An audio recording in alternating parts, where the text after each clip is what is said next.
So now today we are going to study kingdom Plantae. योभन्दा अगाडि हामीले what are the 5 kingdoms यसको बारेमा कुरा गरेका थियौ। त्यसमध्ये एउटा किङडम हो kingdom Plantae।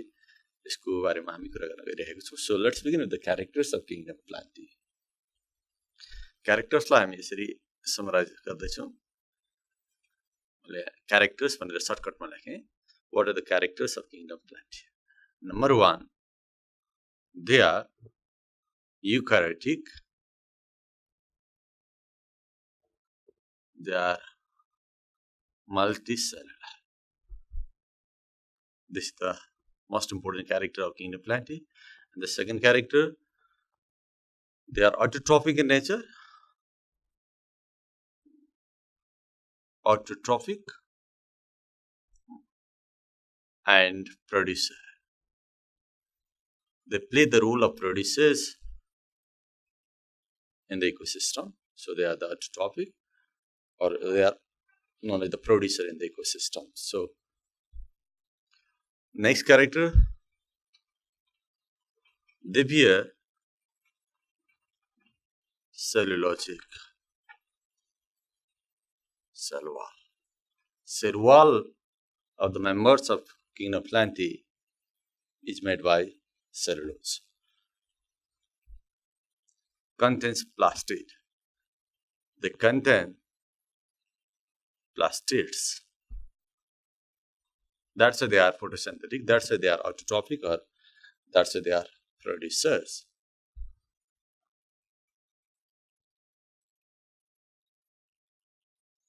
Another important character is they show distinct alternation of generation. Means they reproduce by different methods, and one important method of reproduction is sexual reproduction, where we see distinct alternation of generation, means where the gametophyte and sporophytic phases are distinct. That is, अलिकति elaborate गरें, gametophytic and sporophytic phases are distinct.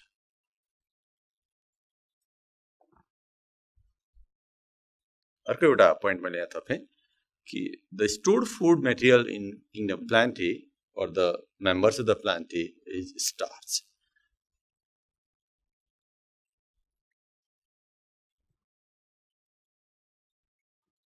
Stored food is starch. Okay, all these are the important characters of kingdom Plantae. The Plantae को सबैभन्दा important characters मैले यहाँ summarize गरेर लेखेँ। अरु धेरै characters हुन्छ, धेरै variation पनि हुन्छ character मा। So most of the members shows the following characters. त्यसबाहेक अब हामी classification of kingdom Plantae को कुरा गर्छौं।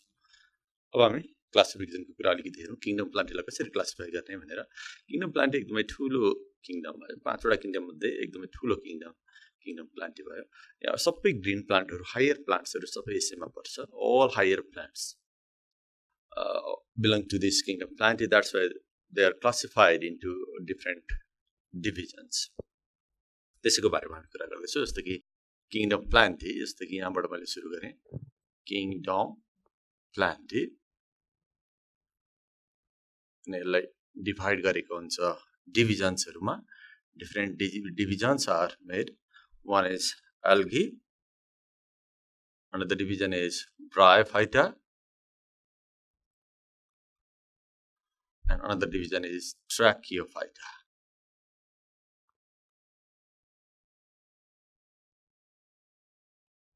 Sorry, kingdom Plantae लाई 3 different divisions-हरुमा divide गरेको छ। algae, bryophyta and tracheophyta. यहाँ thallophyta लेख्न चाहिँ मिलेन, किनभने thallophyta भनेर यहाँ लेखियो भने thallophyta मा fungi पनि पर्छ। सो fungi चाहिँ यो kingdom Plantae मैले राखे हुँदैन 5 kingdom system अनुसार। त्यसकारण यहाँ algae मात्रै लेख्नु पर्ने भयो। यहाँ thallophyta लेख्न मिलेन। अर्को रह्यो bryophyta, अर्को tracheophyta। यसलाई पनि फेरि फर्दर डिवाइड गरेर डिफरेन्ट क्लासेसहरु बनाएको छ। जस्तै यसका पनि क्लासहरु छन्, यसका पनि क्लासहरु छन्, हैन। सो यसैको बारेमा एकदम एल्गीलाई सर्टकटमा लेख्दाखेरि 3 डिफरेन्ट, हुन त धेरै क्लासहरु छन्, 3 इम्पोर्टेन्ट क्लासेसहरु यहाँ म लेखिदिन्छु। एउटा भयो क्लोरोफाइसी, जसलाई ग्रेन एल्गी भनिन्छ। अर्को छ फियोफाइसी, जसलाई ब्राउन एल्गी भनिन्छ। अर्को छ रोडोफाइसी, जसलाई रेड एल्गी भनिन्छ कमनली। यसरी एल्गीका पनि अनेक ग्रुपहरू छन्, अनेक क्लासहरू छन्। योभन्दा अरू धेरै क्लासहरू पनि छन्। अहिले यदि तपाईहरुको लेभलमा यतिवटा तीनटा क्लासहरूको बारेमा यहाँले इन्फर्मेसन राख्नुपर्ने हुन्छ, क्लोरोफाइसी, फियोफाइसी एन्ड रोडोफाइसी। त्यस्तै ब्रायोफाइटा पनि अनेक खालका छन्। So this division bryophyta is further divided into different classes. त्यसलाई हामी यसरी लेख्न सक्छौं। यो मैले अहिले जुन लाइन तानेर गइरहेको छु यो चाहिँ क्लासेसहरुको नामहरु म यहाँ लेख्न गइरहेको छु। त्यस्तै ट्र्याकियोफाइटाको पनि हामी क्लासिफिकेसन गर्छौं। सो ब्रायोफाइटामा तीनटा क्लासहरु छ। एउटालाई भन्छ लिभरवर्ड्स, अर्कोलाई हर्नवर्ड्स भन्छ, अनि अर्को चाहिँ मस भन्छ। लिभरवर्ड्सलाई हामी कमनली क्लासको नाम लेख्दाखेरि चाहिँ यसलाई हेपाटिकप्सिडा भन्छौं। हेपाटिकप्सिडा यसलाई लिभरवर्ड्स भनिन्छ। अर्को छ एन्थोसेरो, ANTHO, एन्थोसेरोटप्सिडा यसलाई हर्नवर्ड भनिन्छ कमनली। र अर्को Bryopsida, BRYOPSIDA,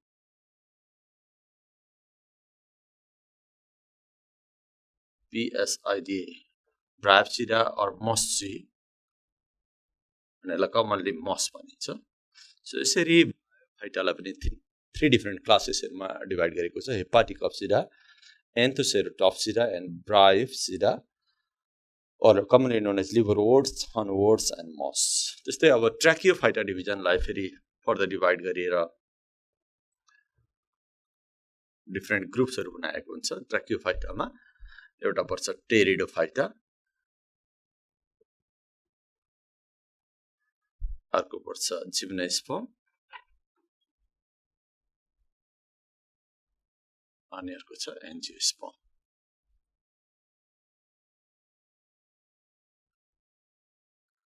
So this Trachyophyta includes the plants groups or the plants which bears xylem and phloem. जसमा टेरिडोफाइटा पर्छ, जिम्नोस्पर्म पर्छ र एन्जियोस्पर्म पर्छ। फेरि जिम्नोस्पर्मलाई डिभाइड गरेर मोनोकोट एन्ड डाइकोटमा डिभाइड गरिएको हुन्छ। मैले यहाँ फेरि डिभाइड गरेर यसरी लेखेँ, मोनोकोट्स एन्ड डाइकोट्स। त्यस्तै यो जिम्नोस्पर्मलाई पनि क्लासिफिकेसन गरेको हुन्छ, टेरिडोफाइटालाई पनि फर्दर क्लासिफिकेसन गरेको हुन्छ। मैले अहिले सर्टकटमा यहाँहरुलाई यसको दुईटाको चाहिँ मैले देखाइने यहाँहरुलाई, किनभने यो यहाँहरुको लेभलमा आवश्यक छैन। बाँकीको मैले सर्टकटमा यो डिभिजन, थ्री डिफरेन्ट डिभिजन र त्यसलाई कसरी क्लासिफिकेसन गरेको छ यो कुरा यहाँहरुलाई मैले देखाएँ। So in this way, this is the classification of kingdom Plantae. So kingdom Plantae includes all varieties of higher plants, higher green plants, including from algae to dicots. जस्तो कि एल्गी पनि पर्यो, ब्रायोफाइटा पनि पर्यो, टेरिडोफाइटा पनि पर्यो, gymnosperm अनि monocot, dicot सबै किङडम प्लान्टमा पर्छ। जो हामी क्लासिफिकेसन हेर्दाखेरि यताबाट हेर्दाखेरि फर्स्टमा यो लेखेँ, मैले यो लेखेँ, त्यसपछि यो लेखेँ। यो लेख्नुको पछाडि पनि एउटा कारण छ कि इट सोज द इभोल्युसन। सबैभन्दा लेस डेभलप यो किङडम प्लान्ट सबैभन्दा लेस डेभलप ग्रुप, यो अलिक डेभलप थियो, यो नै अलिकति डेभलप टेरिडोफाइटा भयो। त्यसपछि Pteridophyta later involve into gymnosperm and gymnosperm later involve into angiosperms. So the classification shows the process of evolution or the trend of evolution पनि हामी यसबाट हेर्न सक्छौं। So angiosperms are the highly developed members of the Plantae and the algae are the less developed member of the kingdom Plantae. अब यसको बारेमा हामी फेरि डिटेलमा कुरा गर्छौं। So let's begin with algae. अब हामी algae-बाट सुरु गर्छौं। Now algae. So I'm going to talk about the algae. So what is algae? What are the characters of algae? What are the classification of the different types of algae? इसको बारेमा हामी कुरा गर्छौं। So algae, so study of algae is called phycology. Phycology. study of algae. अब algology पनि भन्न सक्छौं. Algology or phycology. This phycology is commonly used term that refers to the study of algae, and the person who studied the algae is known as phycologist. Phycologist.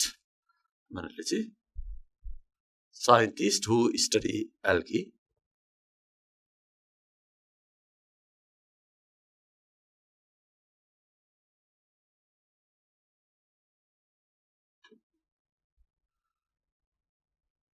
अब algae को character के हो त्यसको बारेमा कुरा गरौँ. एल्गी भन्ने नेपालीमा हामी यसलाई लेउ भन्छौं. यो लेउमा पर्नको लागि कुनै पनि प्लान्टी अथवा प्लान्ट लेउ वर्गमा पर्नको लागि त्यसमा के क्यारेक्टर हुनुपर्छ त्यही कुरा हामी यहाँ गर्दै छौं. Characters of algae. Number 1, they are mostly aquatic. धेरै जस्तो तिनीहरु पानीमा पाइन्छ. कुनै कुनै टेरेस्ट्रियल पनि हुन्छ. Otherwise, most of the algae are found in water. That's why they are mostly aquatic. Aquatic पनि अब कुनै फ्रेश वाटर होला, हाम्रोतिरको पानी जुन खान मिल्छ, अथवा कुनै मराइन वाटर होला. So, in both type of waters, this different type of algae are found. Aquatic, मैले लेखेँ फ्रेश or मराइन. समुद्रको पानीमा पनि एल्गीहरु पाइन्छ र हाम्रोतिर पानीलाई चाहिँ हामी फ्रेश वाटर भन्ने गर्छौं.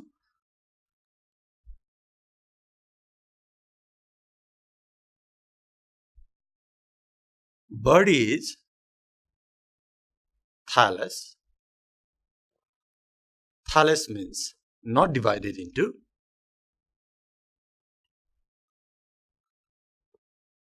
root, stem and leaves. एल्गीमा पर्नको लागि त्यसको बडीमा रूट, स्टेम र लिफहरु हुनु हुँदैन. त्यस्तो भए पनि त्यस्तो बडीलाई हामीले thallus बडी भन्छौं. So the vegetative body is thallus without the distinction of root, stem and leaves. Third character, different colors. Algae are of different types based on their colors. They may be green, they may be red or brown, or sometimes they are golden brown, golden yellow. In this way, they are different colors. So, algae अनेक खालको हुन्छ. हामीले देखेको एल्गीहरु चाहिँ प्राय green कलरको छ. लेउहरु प्राय हरियो हुन्छ, तर सबै लेउहरु हरियो हुँदैन. त्यो पनि एउटा character. So, not all the algae are green in color. Some are green, some are red, some are brown, some are other different colors. अरू रङहरु पनि हुन्छ. So, they have different colors. The stored food is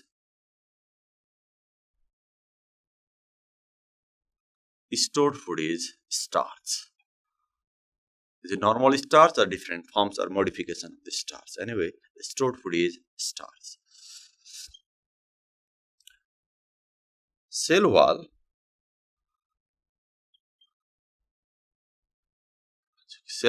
cellulosic हुन्छ.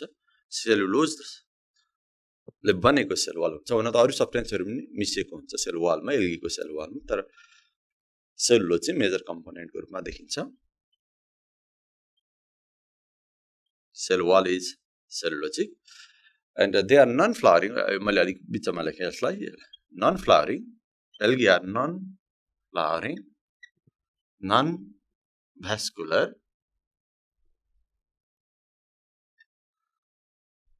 Algae मा flower हुँदैन र तिनीहरुमा xylem phloem पनि हुँदैन. Non-vascular means without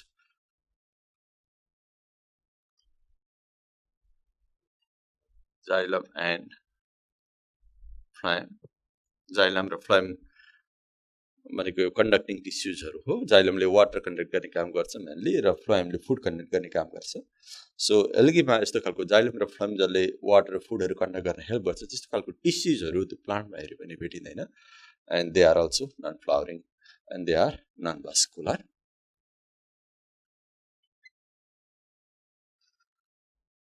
Reproduction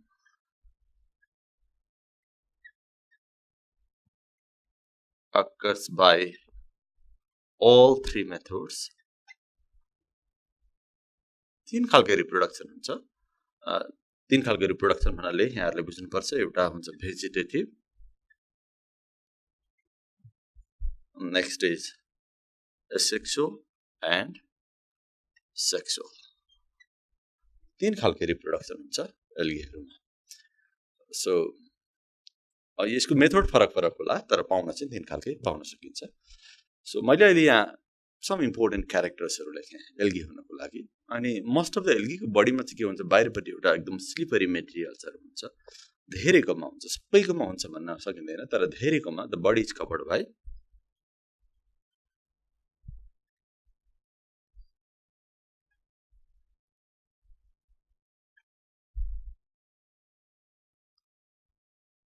slimy mucilage slimy भन्नाले चिप्लो mucilage भन्ने एउटा केमिकल्स हुन्छ जसले त्यसको बडीलाई कभर गरेको हुन्छ त्यही भएर एल्गीहरु प्राय चिप्लो हुन्छ why because they are slimy or slippery because of the deposition of mucilage around their body so तिनीहरुको लाइफ साइकलमा हेर्यो भने पनि डिस्टिंक्ट अल्टरनेसन अफ जेनेरेसन त हुन्छ नै त्यो कुरा हामीले अगाडि नै क्यारेक्टर्समा लेखिसकेका छौं all the members of the Plantae so the distinct alternation of generation त्यो कुरा यहाँ हामीले मेन्सन नगरे पनि भयो सो यति भएपछि हामी थाहा पाउन सक्छौं कि what are the important characters of algae हुनको लागि के कुराहरु हुनु पर्छ र एउटा कुरा लास्टमा सम्झाउँछु त्यसको लाइफ साइकल हेर्यो भने कि gametophyte is dominant phase gametophyte is dominant phase in life cycle मा हेर्यो भने दुईटै हुन्छ gametophyte पनि हुन्छ sporophyte पनि हुन्छ तर एल्गीको लाइफ साइकलमा हेर्यो भने gametophyte चाहिँ डोमिनेन्ट फेज हुन्छ अनि sporophyte चाहिँ लेस डोमिनेन्ट हुन्छ भनेको छोटो हुन्छ यो कुरालाई मैले एकैचोटी यहाँ थोरै क्लियर पारे जस्तो कि यहाँहरुले बुझ्नु पर्ने हुन्छ जस्तो एल्गी अनि फन्जाई अनि ब्रायोफाइटा यो तीनटै प्लान्टमा हेर्यो भने gametophytic phase is dominant gametophyte is dominant त्यसबाहेक अरु जति प्लान्ट्सहरु छ हुन त यो फन्जाइसमा पर्दैन अहिले छुट्टै किङडममा राखेको छ तैपनि मैले यहाँलाई लेख्थे कि टु किङडममा यो फन्जाइ पनि प्लान्टमै पर्थ्यो अहिले ला हटाएको छ तर लाइफ साइकल फन्जाइको हेर्यो भने पनि हामी के देख्छौं भन्दाखेरि gametophyte is dominant हुन्छ र स्पोरोफाइट चाहिँ लेस डोमिनेन्ट हुन्छ त्यसबाहेक अरु प्लान्टहरु जति छ जस्तो कि ब्रायोफाइटा देखि माथि लागिसकेपछि टेरिडोफाइटा एन्ड ट्र्याकियोफाइटा जसमा त्यसैगरी जस्तो कि मैले यहाँलाई देखाएँ एल्गी फन्जा र ब्रायोफाइटा यी अलिकति लोअर ग्रुप्स अफ प्लान्ट्सहरु पर्यो त्यसमा चाहिँ हामी gametophyte डोमिनेन्ट देख्छौं र अब त्यसबाहेक बाँकी रहेका टेरिडोफाइटा जिम्नोस्पर्म र एन्जियोस्पर्म जस्तो कि टेरिडोफाइटा मैले अलिक सर्टकटमा लेखेँ जिम्नोस्पर्म र एन्जियोस्पर्ममा हेरियो भने चाहिँ यो तीनटा ग्रुपमा हेरियो भने चाहिँ हामी स्पोरोफाइट डोमिनेन्ट देख्छौं स्पोरोफाइट इज डोमिनेन्ट सो यो कुरा यहाँहरुले सम्झिनु पर्ने हुन्छ जुनसुकै लाइफ साइकल पढ्दा पनि यसको कुराहरु आइराख्छ किनभने लाइफ साइकल पढ्ने भनेकै प्राय अल्टरनेसन अफ जेनेरेसनको कुराहरु हुन्छ त्यहाँनेरि हामीले यो कुरा मेन्सन गर्नुपर्ने हुन्छ कहिले पनि बिर्सिनु भएन कि एल्गी फन्जाई र ब्रायोफाइटाको लाइफ साइकलमा gametophyte डोमिनेन्ट हुन्छ र टेरिडोफाइटा जिम्नोस्पर्म र एन्जियोस्पर्ममा चाहिँ स्पोरोफाइट डोमिनेन्ट हुन्छ अथवा यसलाई अर्को तरिकाले एकदम सजिलो तरिकाले सम्झ्न के भन्दाखेरि यो एल्गी फन्जा र ब्रायोफाइटा तीनटै नन भस्कुलर प्लान्ट्सहरु हो त्यसमा जाइलम र फ्लाइम हुँदैन जुन प्लान्टमा जाइलम र फ्लाइम हुँदैन त्यसमा gametophyte डोमिनेन्ट भएको देखिन्छ र जुन प्लान्टमा जाइलम र फ्लाइम हुन्छ जस्तो कि टेरिडोफाइटा जिम्नोस्पर्म र एन्जियोस्पर्म यो जाइलम र फ्लाइम अथवा भस्कुलर टिस्युहरु भएको प्लान्टमा चाहिँ स्पोरोफाइट डोमिनेन्ट हुँदो रहेछ लाइफ साइकलमा हुन त gametophyte पनि हुन्छ यसमा तर sporophyte is dominant so this is very important information for you so मैले यहाँहरुलाई देखाएँ कि यहाँ gametophyte is dominant phase in the life cycle जस्तो कि यही कुरा मैले लेख्दैछु gametophyte is dominant in case of algae, not only in case of algae, but also in the fungi or also in the bryophyta.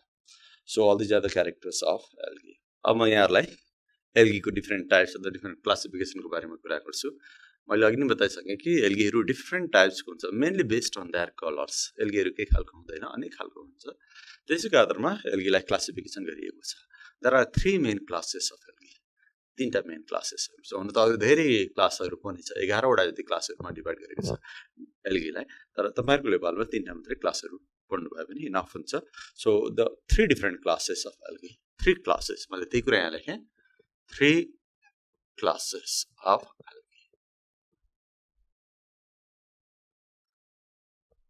एउटा छ Chlorophyceae भन्ने हुन्छ जस्तो अघि मैले देखाइसकेको छु एउटा क्लोरोफाइसी फियोफाइसी र रोडोफाइसी तीनटा क्लासहरुमा छ र त्यसको बीचमा केही फरकहरु छ त्यो फरक के छ भन्ने कुरा पनि म यहाँलाई टेबलबाट देखाउँछु र त्यही टेबलबाट यहाँलाई म क्यारेक्टर्सहरु पनि बताउँछु जस्तो कि यहाँ मैले सुरुमा लेखेँ सपोज मैले यो एउटा चाहिँ क्लोरोफाइसी को लागि लेखेँ क्लोरोफाइसी एउटा क्लासको नाम हो अर्को रहेछ फियोफाइसी अनि अर्को छ रोडोफाइसी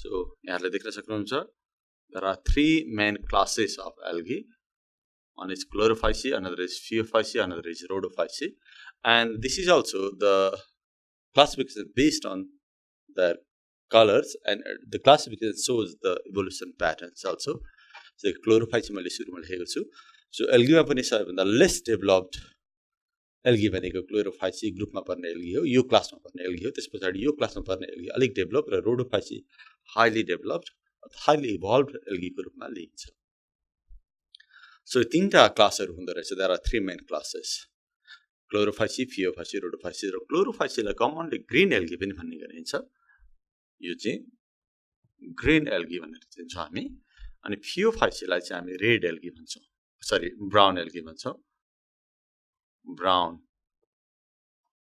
एल्गी भन्छौं र रोडोफाइसीलाई रेड एल्गी भन्छौं So commonly, this chlorophycy group of algae is known as green algae because they are green in color. Phaeophycy group of algae is known as brown algae, and the rhodophycy is known as red algae.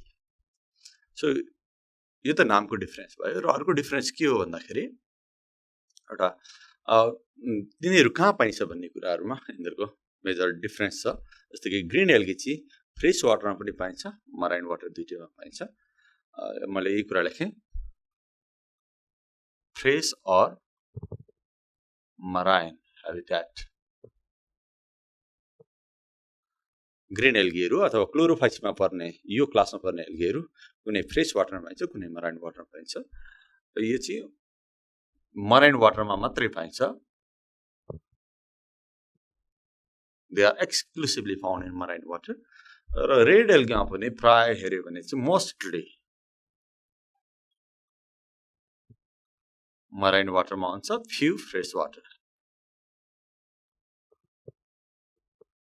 केही मेम्बरहरु मात्रै fresh वाटरमा हुन्छ otherwise this rhodophycy members of the rhodophycy around 95 more than 95% of the rhodophycy are also found in the marine water and very few members are found in the fresh water so हामीले के देख्यौं भन्दाखेरि habitat को डिफरेन्समा हेर्यो भने so यो चाहिँ दुई खालकै पानीमा पाइने भयो फ्रेश र मराइन वाटर र यो चाहिँ एकदमै मराइन वाटरमा मात्रै पाइने भयो यो चाहिँ धेरै जसो मराइन वाटरमा र केही मेम्बर मात्रै फ्रेश वाटरमा पाइने भयो सो यो दुईटा फियोफाइसी र रोडोफाइसी अथवा ब्राउन एल्गी र रेड एल्गी चाहिँ they are mostly found in the marine water त्यसकारण हामीले हाम्रो वरिपरि देखेको एल्गीहरु चाहिँ प्राय के हुन्छ ग्रीन एल्गी हुन्छ because this green algae are found in fresh water also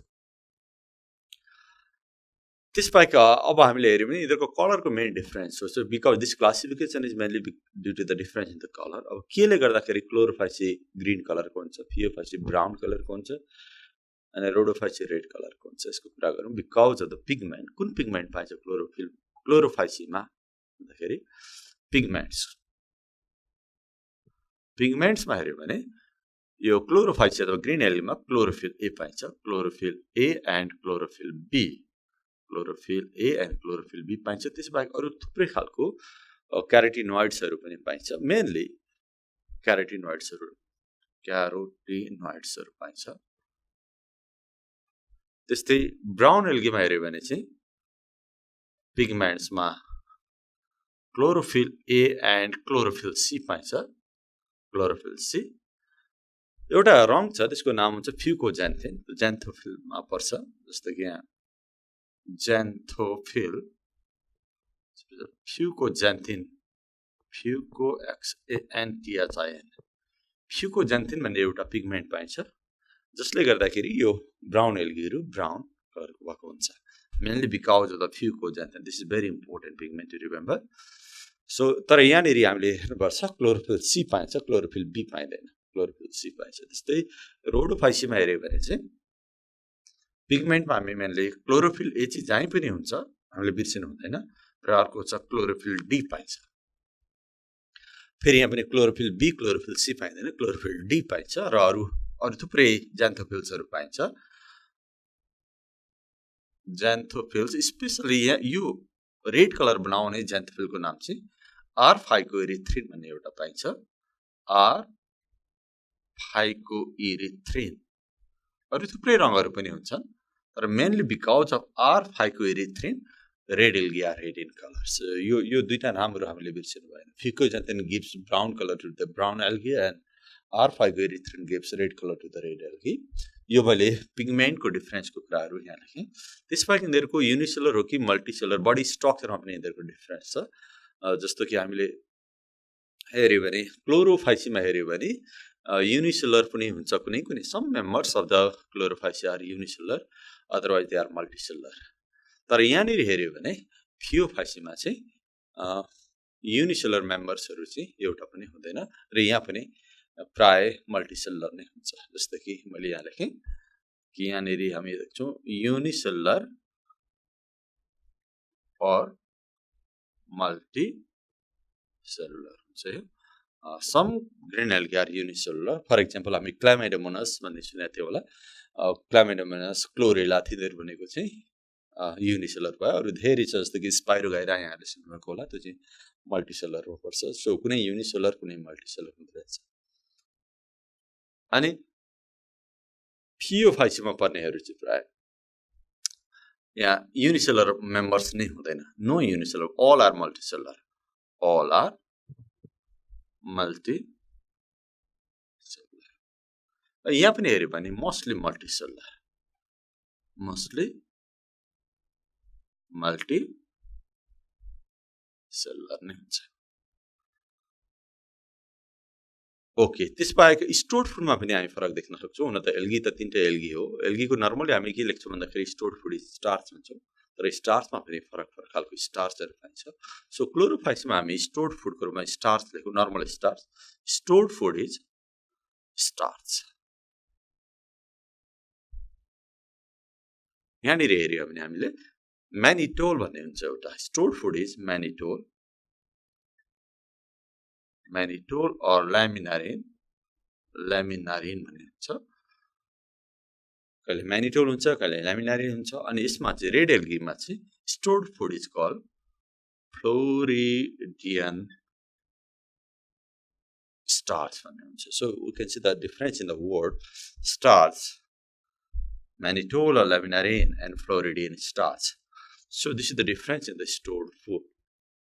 त्यस्तै हामी मेथड अफ रिप्रोडक्सन हेऱ्यो भने चाहिँ यसको पनि asexual reproduction vegetative reproduction sexual reproduction यो तिनटै हुन्छ तिनटैको तीन खालको रिप्रोडक्सन हुन्छ रिप्रोड्युस यसलाई यसरी लेखौँ रिप्रोड्युस बाई यसलाई यसरी भेजिटेटिभ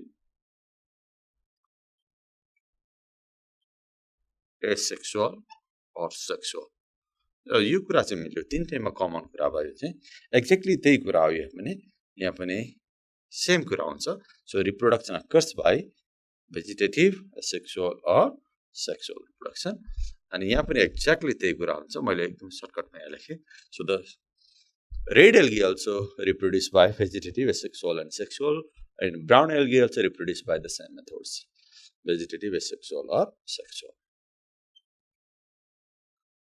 त्यस पछाडि हामी सेक्सुअल रिप्रोडक्सनमा हेऱ्यौँ भने यो क्लोरोफाइसीमा चाहिँ त्यसका तीनटा टाइपहरू हुन्छन् आइसोगेमस एनाइसोगेमस र उगेमस भनेर तीनटा टाइपको सेक्सुअल रिप्रोडक्सन छ यसको कुरा हामी पछाडि गरौँला सो यो क्लोरोफाइसीमा हेर्यो भने चाहिँ सेक्सुअल रिप्रोडक्सनमा चाहिँ 3 खालकै हुन्छ, थियोफाइसीमा पनि 3 खालकै हुन्छ, तर रोडोफाइसीमा गयो भने चाहिँ हामी देख्छौँ so only oogamous type of sexual reproduction occurs. So त्यसलाई मैले यहाँ सर्टकटमा लेखेँ, पछाडि यसको कुरा गरौँ हामी। सो एउटा लास्ट पोइन्ट चाहिँ एउटा थपेँ मैले यहाँहरूलाई, आइसोग्यामस and आइसोग्यामस or oogamous types of sexual reproduction.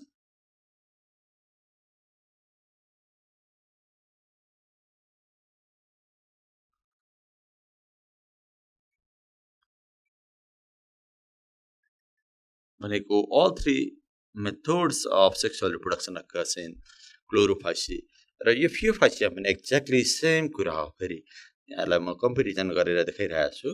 So फियोफाइसीमा आएर हेऱ्यौँ भने पनि हामीले सेम त्यही कुरा देख्छौँ। So Phaeophyceae also reproduce by अथवा brown algae also reproduce by all three methods of the sexual reproduction, but in case of रोडोफाइसीमा चाहिँ oogamous type of sexual reproduction मात्रै हुन्छ। Only oogamous type of sexual reproduction. So यसरी हामी अरू धेरै डिफरेन्सहरू छन्, जस्तै कि सेल वालमा पनि केही डिफरेन्सहरू छ, त्यसको कुरा मैले यहाँ गरिनँ। सो मैले सम मेजर डिफरेन्सेसहरू यहाँको अगाडि राखेँ। So this is how algae are broadly categorized into 3 different classes. One is chlorophycy, next is phaeophycy, another is rhodophycy, and there are differences. There are some common characters also. For example, we can see the method of reproduction is common in all 3 types of the algae. In all 3 cases, we see vegetative, asexual, and sexual reproduction. So के common क्यारेक्टरहरू पनि छ, हामीले comparison गर्दाखेरि देख्न सक्छौँ। तर के डिफरेन्सहरू पनि छ, जस्तै कि यसको र यसको सिमिलरिटिज के भयो भन्दाखेरि they are mostly found in water, marine water. So यो कुरा हामी यसरी कम्पेयर गरेर पनि देख्न सक्छौँ।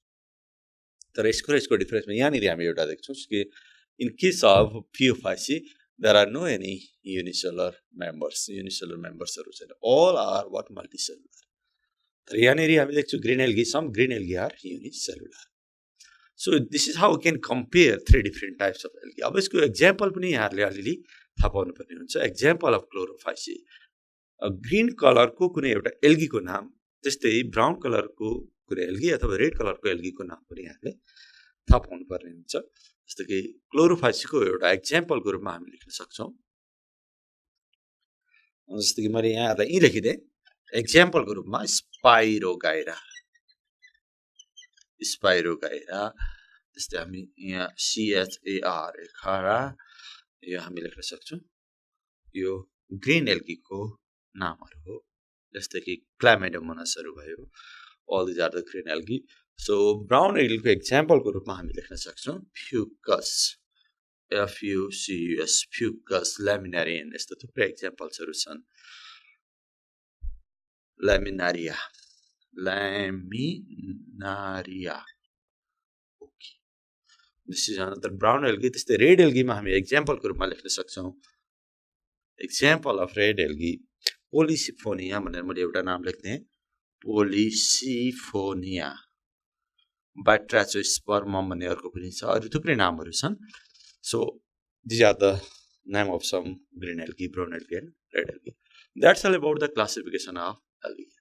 सो अब हामी स्पाइरोगाइराको बारेमा पढ्छौँ। सो स्पाइरोगाइरा भनेको क्लोरोफाइसी अथवा ग्रिन एल्गीमा पर्ने एउटा मेम्बर हो। सो यसको बारेमा हामी अब डिटेलमा कुरा गर्छौँ। स्पाइरोगाइरा के हो, कहाँ हुन्छ, र यसको रिप्रोडक्सन कसरी हुन्छ, सबै हामी चुटकरीमा कुरा गर्न गइरहेका छौँ। सो स्पाइरोगाइरा, सो यसलाई हामी ग्रिन एल्गीमा पनि यसरी लेखौँ, एक खालको ग्रिन एल्गी हो। स्पाइरोगाइरा भने हामीले देखिराखेको खोला नाला अथवा पोखरीहरूमा देखेको एल्गी नि प्राय स्पाइरोगाइरा हुनसक्छ, अथवा हामीले देखेको खाडीहरूमा अथवा पोखरी तलाउहरूमा देखेको एल्गी सबै स्पाइरोगाइरा त नहुन सक्छ त्यहाँ, किनभने धेरै एल्गीहरू उस्तै हुन्छ बाहिरबाट देख्दाखेरि, तर त्यहाँ स्पाइरोगाइरा पनि मिसिएको हुनसक्छ। सो स्पाइरोगाइरा कहाँनेरि पाइन्छ भन्ने कुरा हो। सो सुरुमा habitatको कुरा गरे। Habitatमा यहाँले बुझ्नुपर्छ habitat means where it is found. Spirogyra is commonly found in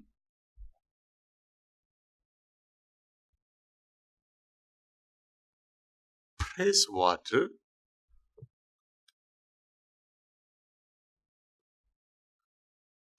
stagnant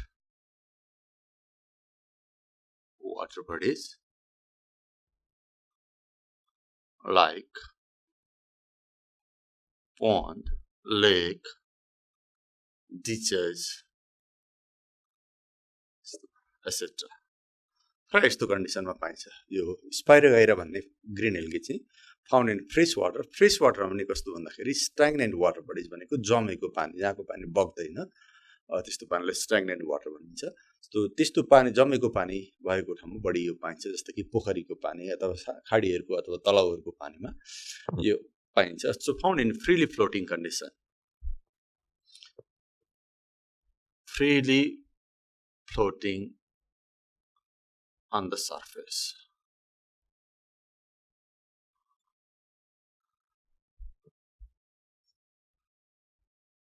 पोखरीको पानीमा यतिकै फ्लोट भइराखेको हुन्छ र कहिलेकाहीँ चाहिँ स्पाइरोगाइरा त्यसको एउटा होल्ड फास्ट भन्ने स्ट्रक्चर अहिले म यहाँलाई देखाउँला, त्यसले एट्याच पनि भएको हुनसक्छ। सुरुमा एट्याच हुन्छ, पछाडि यो फ्रीली फ्लोटिङ भइराखेको हुन्छ। Anyway this is about the habitat found in fresh water. हामीले बिर्सिनु हुँदैन, this is fresh water algae and found in stagnant water bodies, and it is freely floating on the surface of water. मैले stagnant water bodies भने तर बगेको पानीमा पनि कहिलेकाहीँ स्पाइरोगाइराहरू पाइन सक्छ, लाइक स्लो रनिङ रिभर्सहरूमा पनि हुन सक्छ, तर बढी चाहिँ जमेको पानीमा हुन्छ। This is about the habitat. त्यस पछाडि हामीले मर्फोलोजीको कुरा गरौँ। Morphology means vegetative structure. यसलाई हेर्दा कस्तो देखिन्छ भन्ने कुरा हो। यसको बडी हेऱ्यो भने थालस बडी हुन्छ, थालस बडी भेरी स्लाइमी हुन्छ। स्लाइमी भनेको एकदम चिप्लो हुन्छ, due to slimy due to mucilage भन्ने एउटा केमिकलले कभर गरेको हुन्छ, जसले गर्दा यसको बडी एकदम चिप्लो हुन्छ। थालस बडी भनेको यहाँले बुझ्नुभयो होला, रुट स्टेम लिफहरू हुँदैन, अनब्रान्च्ड हुन्छ। अनब्रान्च्ड थालस सिलिन्ड्रिकल खालको हुन्छ। थालस सिलिन्ड्रिकल भनेको चेप्टो हुँदैन, जस्तो कि यो जस्तो मार्कर यहाँलाई देखाएँ मैले, यो मार्कर पनि सिलिन्ड्रिकल छ, यस्तै खालको तर मसिनो केस जस्तै हुन्छ। So thallus body slimy due to mucilage, unbranched thallus, and the thallus is cylindrical, bright green कलरको हुन्छ।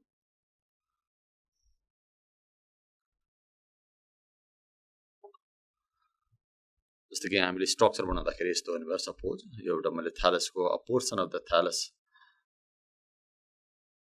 अलिकति स्पाइरोगाइराको एउटा थालसको अलिकति पोर्सन यहाँलाई देखाउन खोजेँ। मुनिपट्टिको यो सेल चाहिँ अलिकति फरक खालको हुन्छ, त्यसलाई हामी होल्ड फास्ट भन्छौँ।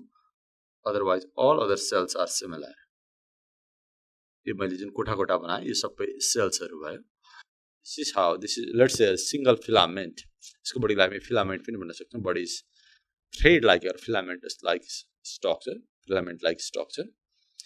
अनि यो फिलामेन्टको सेप मैले बताइसकेँ, इट इज सिलिन्ड्रिकल सेपको हुन्छ। अनि खेरि मुनिपट्टिको सेल चाहिँ अलिकति मोडिफाइड भएर औँला जस्तो स्ट्रक्चर, फिङ्गर लाइक प्रोजेक्सनहरू देखिन्छ, त्यसलाई भन्छ होल्ड फास्ट। त्यसलाई छोडेर बाँकीहरू सबै सेल्सहरू चाहिँ एकै खालको हुन्छ। कम्पेरेटिभली अलिकति लामो खालको सेल्सहरू हुन्छ, चौडाइभन्दा लम्बाइ बढी भएको सेल्सहरू हुन्छ। यो चाहिँ भेजिटेटिभ सेल्सहरू भयो, अनि यसको बाहिरपट्टि चाहिँ म्युसिलेजले कभर गरेको हुन्छ। म्युसिलेज, a slimy mass surrounds this filament from outside। यो भयो स्पाइरोगाइराको स्ट्रक्चर। सो यङ स्टेजमा स्पाइरोगाइरा यसरी माटोमा अथवा ढुङ्गामा टाँसिएको हुनसक्छ with the help of hold fast. तर जब म्याच्योर हुन्छ अनि त्यो स्ट्रक्चरलाई यसले छोडिदिन्छ, यसले समाएर राखेको हुन्छ, यसले छोडिदिन्छ अनि start to float on the surface. So when matures it is found freely floating on the surface of water। So this is the structure of spirogyra अनि यहाँ भित्र हेर्यो भने चाहिँ हामी मसिनो थ्रेडहरु देख्छौं यसलाई अहिले हामी डिटेलमा हेरौँला हरेक सेलहरुमा हुन्छ यो यसरी यस्तो स्पाइरली कोइल अथवा यस्तो खालको कोइल स्ट्रक्चर्सहरु देख्छौं यसलाई हामी क्लोरोप्लास्ट भन्छौं this structure is called chloroplast so यहाँ हामी देख्छौं फेरि यहाँदेखि यहाँसम्म एउटा सेल भयो यहाँदेखि यहाँसम्म अर्को सेल यहाँदेखि यहाँसम्म अर्को sale so filament is formed by end-to-end fusion of number of cells एउटा सेल माथि अर्को सेल अर्को सेल माथि अर्को सेल अर्को सेल माथि अर्को सेल यसरी जोडिँदै long filament like structure is formed so this is about the morphology or the body of the spirogyra अब त्यसको एउटा सेल हामीले ठुलो बनायौं भने कस्तो देखिन्छ यो एउटा सेल मानिनु यो एउटा सेल यो सेललाई ठुलो बनाएर हेर्यौं भने हामी कस्तो स्ट्रक्चर देख्छौं त्यसको बारेमा छोटो कुरा गरौँ सो म त्यही कुरालाई म यहाँ देखाउँछु जस्तै कि मैले एउटा मात्रै सेल बनाइरहेको छु अहिले म single cell of spirogyra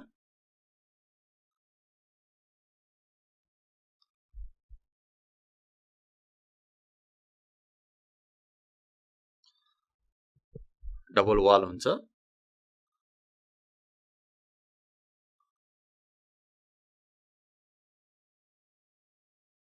outer wall चाहिँ पेक्टिनले बनेको हुन्छ र इनर वाल सेलुलोजले बनेको हुन्छ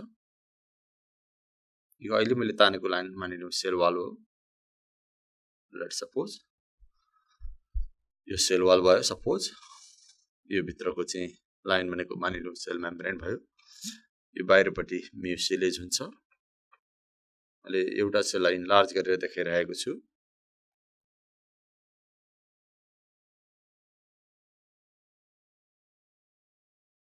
म्युसिलेजले यो प्लान्टलाई डिके हुनबाट बचाउँछ र प्रोटेक्सन गर्ने पनि काम गर्छ कुहिन पाउँदैन यो एल्गी पानीमा सधैँ पानीमै बस्ने हो यो सो यो म्युसिलेज प्रोटेक्ट फ्रम डिके यो म्युसिलेज भयो यसरी म्युसिलेज सराउन्ड गरेको हुन्छ हामी यतातिर पनि बनाउन सक्छौं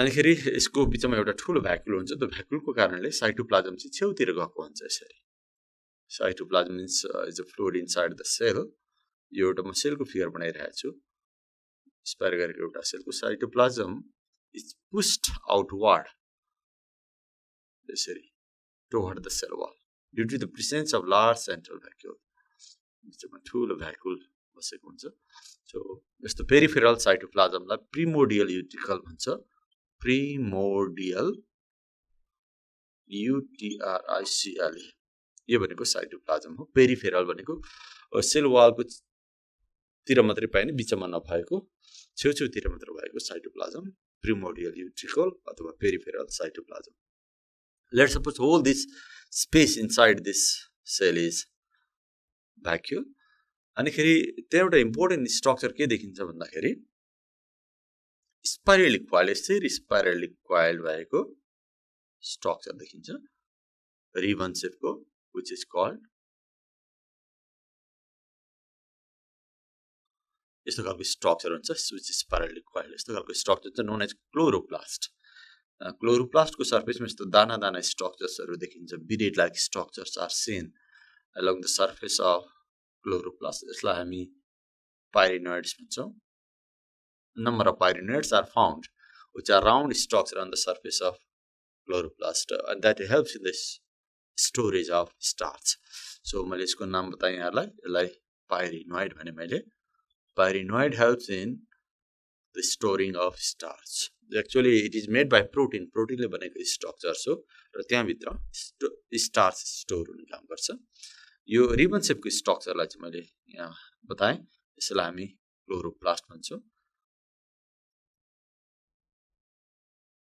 chloroplast so since the chloroplast is spirally coiled ribbon shape that's why it is called spirogyra spirogyra को नाम किन राखियो भन्दाखेरि यसको यो सेलको यो स्पाइरोगाइराको सेलमा हेर्यो भने त्यहाँ भित्र स्पाइरली कोइल्ड क्लोरोप्लास्टहरु हुँदो रहेछ उचा रिबन शेप अनि स्पाइरली कोइल्ड मैले एउटा क्लोरोप्लास्ट बनाए यहाँनेरि यस्तो क्लोरोप्लास्टहरु धेरै हुन सक्छ एउटै सेलमा सो झन्डै 14 to 16 वटा क्लोरोप्लास्टहरु यसरी स्पाइरली कोइल्ड भएको हुन सक्छ जस्तो कि अर्को पनि बनाउन सक्छौं यो बनाए भने दुईटा हुन्छ यसैगरी थुप्रै यसरी क्लोरोप्लास्टहरु पाइन्छ.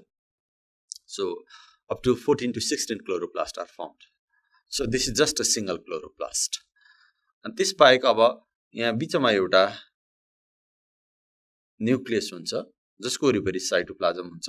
त्यो साइटोप्लाज्म चाहिँ कसरी बन्छ भन्दाखेरि वरिपरिबाट साइटोप्लाज्मको जुन छेउमा भएको साइटोप्लाज्म छ त्यसबाट थ्रेडहरू निक्लिन्छ. साइटोप्लाज्मकै थ्रेडहरू निक्लिन्छ.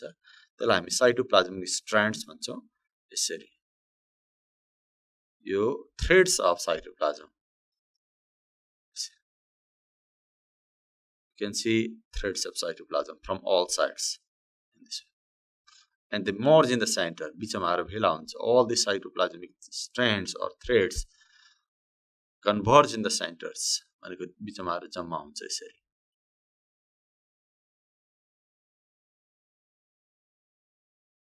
All these are cytoplasmic strands. This cytoplasm भयो. यो cytoplasm ले surround गरेर यहाँ बिचमा एउटा nucleus हुन्छ. This is how the nucleus is found in the center, surrounded by small mass of the cytoplasm. यसरी हामी बनाउन सक्छौं. Let's suppose these thread-like structures are known as cytoplasmic strands. मैले यतातिर लेबल गरेँ. Cytoplasmic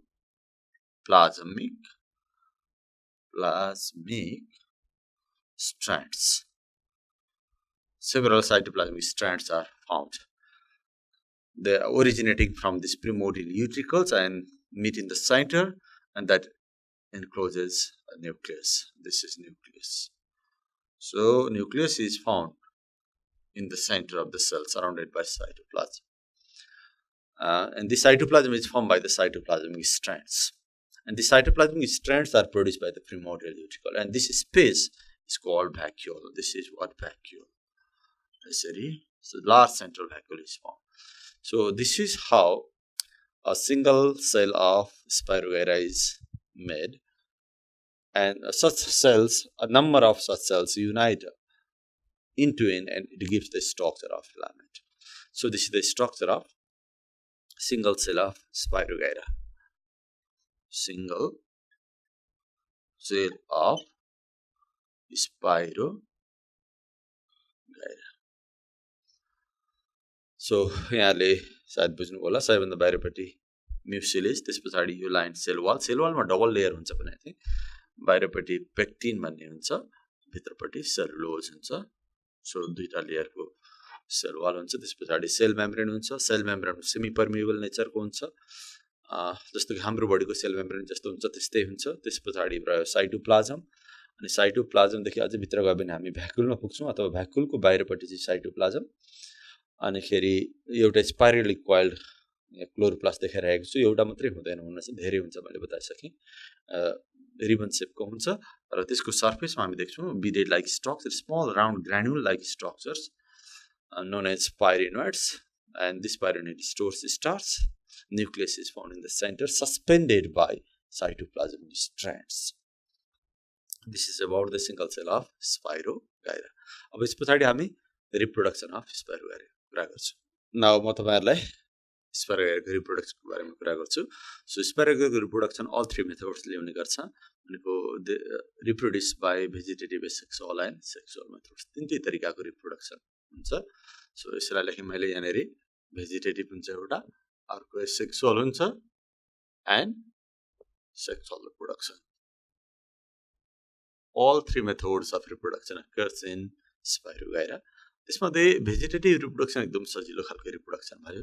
जस्तो कि भेजिटेटिभ रिप्रोडक्सनलाई हामीले डिस्क्राइब गर्ने भने how this vegetative reproduction occurs in Spirogyra भन्दाखेरि by fragmentation process. By fragmentation process. Fragmentation is the process of breaking the filament into a number of pieces known as fragments. जस्तै कि स्पाइरोगाइराको त लामो thread हुन्छ, यस्तो खालको थ्रेड हुन्छ. यो थ्रेड ब्रेक हुन सक्छ by different process, by physical or by chemical process. यो ब्रेक भयो भने यो टुक्राहरूलाई नै हामी के भन्छौँ, फ्र्यागमेन्ट्सहरू भन्छौँ. अनि यो fragments, each fragments has the ability to develop into, let's suppose this is one fragment, and this fragment later on give rise to complete Spirogyra in this way. So this is how reproduction occurs by fragmentation process in which the fragment of the filament or the piece of the filament develops into complete spirogyra. So यसरी reproduction भयो भने त्यसलाई vegetative reproduction भन्छौँ हामी, which occurs by fragmentation methods, and it is very simple method. So next is what? Asexual reproduction. Asexual reproduction मा चाहिँ reproduction by spores. स्पोरबाट reproduction भयो भने त्यसलाई हामी एसेक्सुअल रिप्रोडक्सन भन्छौँ. बडीको अलिकति पोर्सन अथवा सेगमेन्टबाट भयो भने चाहिँ त्यसलाई हामी भेजिटेटिभ रिप्रोडक्सन भन्ने गर्छौँ. Now spores, how Spirogyra reproduce sexually by spores. दुई खालको स्पोर्सहरू हुन्छ मेनली. एउटा हुन्छ एकाइनेट स्पोर्स, एकाइनेट, अर्को हुन्छ एप्लान spore. Two types of spores are found in the spirogyra. Ekainate के हो र एप्लान स्पोर्स के हो र यसले कसरी सेक्सुअल रिप्रोडक्सनमा हेल्प गर्छ यसको बारेमा कुरा गरौँ. नाउ एकाइनेट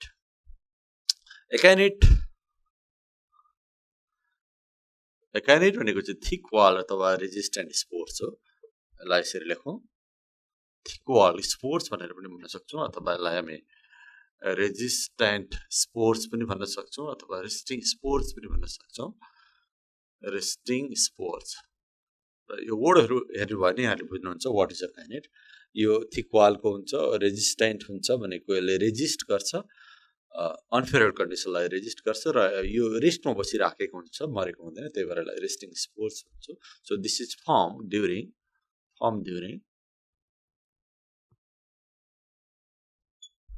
unfavorable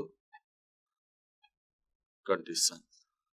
स्पाइरोगाइराको लागि कन्डिसन जब अनफेभरेबल हुन्छ त्यतिखेर काइनेट्सहरू हुन्छ. सो यहाँले यो कुरा चाहिँ बिर्सनु भएन. So akinete are the thick wall which are formed during unfavorable condition, and they resist the unfavorable condition, undergoes in the period of rest, and when the condition becomes favorable again germinate and give rise to new spirogyra. जस्तो कि हामी यहाँ एकाइनेट बनाउँदाखेरि यस्तो बनाउन सक्छौँ. Suppose मैले यिनीहरू सानो एउटा फिगर बनाएर देखाएँ यहाँलाई. सपोज यो स्पाइरोगाइरा भयो, स्पाइरोगाइराको फिलामेन्ट मैले बनाएँ, a portion of the filament भयो. Suppose a portion of the filament या स्पाइरोगाइराहरू भयो. सपोज मैले यसको क्लोरोप्लास्ट बनाउने सो थ्रेड लागि स्ट्रक्चर बनाएँ. Okay, let's suppose this is what a portion of the Spirogyra filament. अब यो फिलामेन्टलाई सपोज यो स्पाइरोगाइरालाई कन्डिसन अनफेभरेबल भयो भने यो एउटा सेल हो. यो सेल सपोज एकाइनेट भन्ने हो भने यसको वरिपरि अरू नयाँ वाल सेक्रेट हुँदै आउँछ. यसरी thick wall is secreted around the original wall. Original wall यहाँ छँदैछ. यो वाल भनेको चाहिँ ओरिजिनल वाल भयो, सुरुको वाल भयो, यो छँदैछ. त्योभन्दा बाहिर अर्को एउटा लेयर पनि, अरू लेयर्सहरू पनि डिपोजिट हुँदै जान्छ. यसरी लेयरहरू डिपोजिट भइसकेपछि now it becomes thick wall structure, एकदमै मोटो हुन्छ. So before this structure is form, यो बन्नुभन्दा अगाडि के गर्छ भन्दाखेरि यो सेल यदि एकाइनेट भन्ने हो भने यसले छेउछेउको सेलहरूबाट अरू सराउन्ड भनेको इमिडिएट नियर बाई सेल्सहरूबाट चाहिँ के गर्छ भन्दाखेरि फुड मेटेरियल र वाटरहरू थुप्रै यहाँ लगेर राखिसकेको हुन्छ.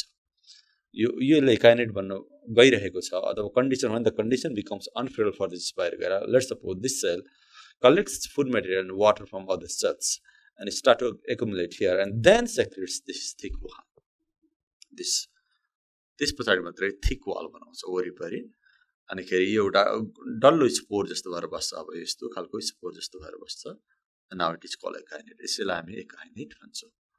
So akinete is thick wall or resistant spores which are formed during unfavorable condition. अब अनफेभरेबल कन्डिसन भएको कारणले अरू सबै स्पाइरोगाइराको पोर्सनहरू चाहिँ मर्न सक्छ, तर यो चाहिँ बाँचिरहेको हुन्छ किनभने यसको वाल एकदम मोटो हुन्छ. त्यसले गर्दाखेरि यो चुप्प लागेर बसिरहेको हुन्छ. अन्डरगो द पिरियड अफ रेजिस्ट, यो रेजिस्टेन्ट भइरहेको हुन्छ. अनफेभरेबल कन्डिसनलाई पनि रेजिस्ट गरिरहेको हुन्छ because it contents large amount of water and food inside it, and it is protected by a thick wall around it. That's why it survives even during the unfavorable condition. And the condition जब favorable हुन्छ, this kainate give rise to new spirogyra by germination. So this is called a kainate. यसरी kainate भन्ने गर्छ. Next is planospores. Planospores are also the resisting spores, but which are formed during slightly unfavourable extremely unfavourable condition भयो भने चाहिँ काइनेट भन्छ slightly unfavourable condition भयो भने चाहिँ एप्लान्ट स्पोर्सहरू भन्ने गर्छ सो एप्लान्ट स्पोर्स भन्दाखेरि अलिकति यो जति थिक वाल चाहिँ हुँदैन भित्रपट्टि अर्को लेयर भन्छ त्यो चाहिँ थिन वाल हुन्छ जस्तो कि यहाँहरूलाई म देखाउँछु त्यसकारण यसलाई कसैले थिन वाल स्पोर पनि भन्छ काइनेटलाई हामी थिन वाल स्पोर पनि भन्छौँ जुन पछाडि थपिएको वाल हुन्छ त्यो चाहिँ थिन वाल हुन्छ thin wall spore form during यो पनि अनफेभरेबल कन्डिसनमै भन्ने हो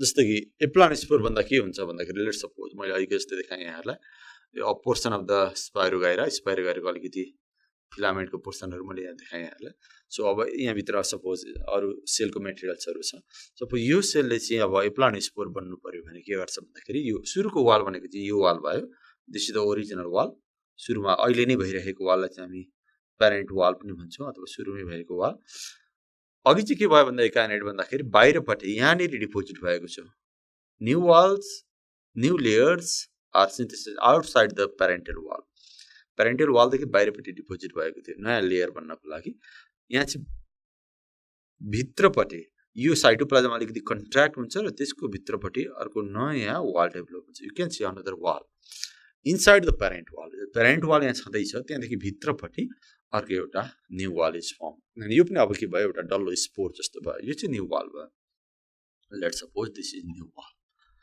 अनि त्यो वाल चाहिँ एकदम थिन हुन्छ त्यही भएर यसलाई थिन वाल स्पोर पनि भन्छ so this new wall is form inside this parent wall अनि यहाँभित्र अब यसको साइटोप्लाज्म अरू के छ सबै कुराहरू यहाँ हुन्छ सो यो पनि एउटा स्पोर जस्तो भयो यसलाई हामी एप्लान्ट स्पोर भन्छौँ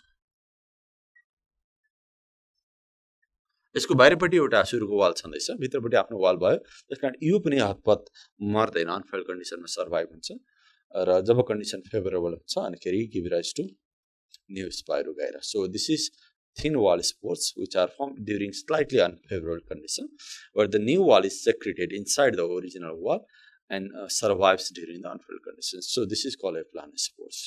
So this is how different type of spores, sometimes the thick wall spores, sometimes thin wall spores are formed, and this spores with the return of the favorable condition gives rise to new spirogyra. This is how sexual reproduction occurs. Now the most important is sexual reproduction. इसको बारेमा अब हामी कुरा गर्छौं. अब म यहाँलाई स्पाइरोगाइराको sexual रिप्रोडक्सनको बारेमा केही कुरा गर्नुपर्छ. सो रिप्रोडक्सन सेक्सुअल रिप्रोडक्सन कसरी हुन्छ भन्ने कुराहरु यहाँलाई देखाउँछु. स्पाइरोगाइराको सेक्सुअल रिप्रोडक्सन कन्जुगेसन मेथडबाट हुन्छ.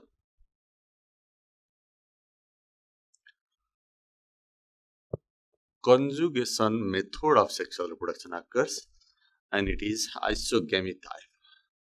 Isogamy type. यो दुईटा कुरालाई हामीले बिर्सिनु हुँदैन.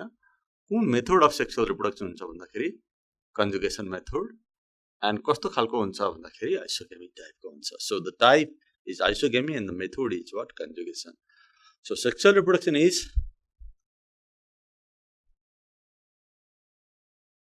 in spirogyra occurs by conjugation methods isogamy. So what is conjugation? Where the two conjugates are required. जब conjugates हरु हुन्छ त्यसलाई conjugation भन्छ. नर्मली धेरैको conjugation नै हुन्छ र आइसोगेमी के हो यसको बारेमा थोरै कुरा गर्छु.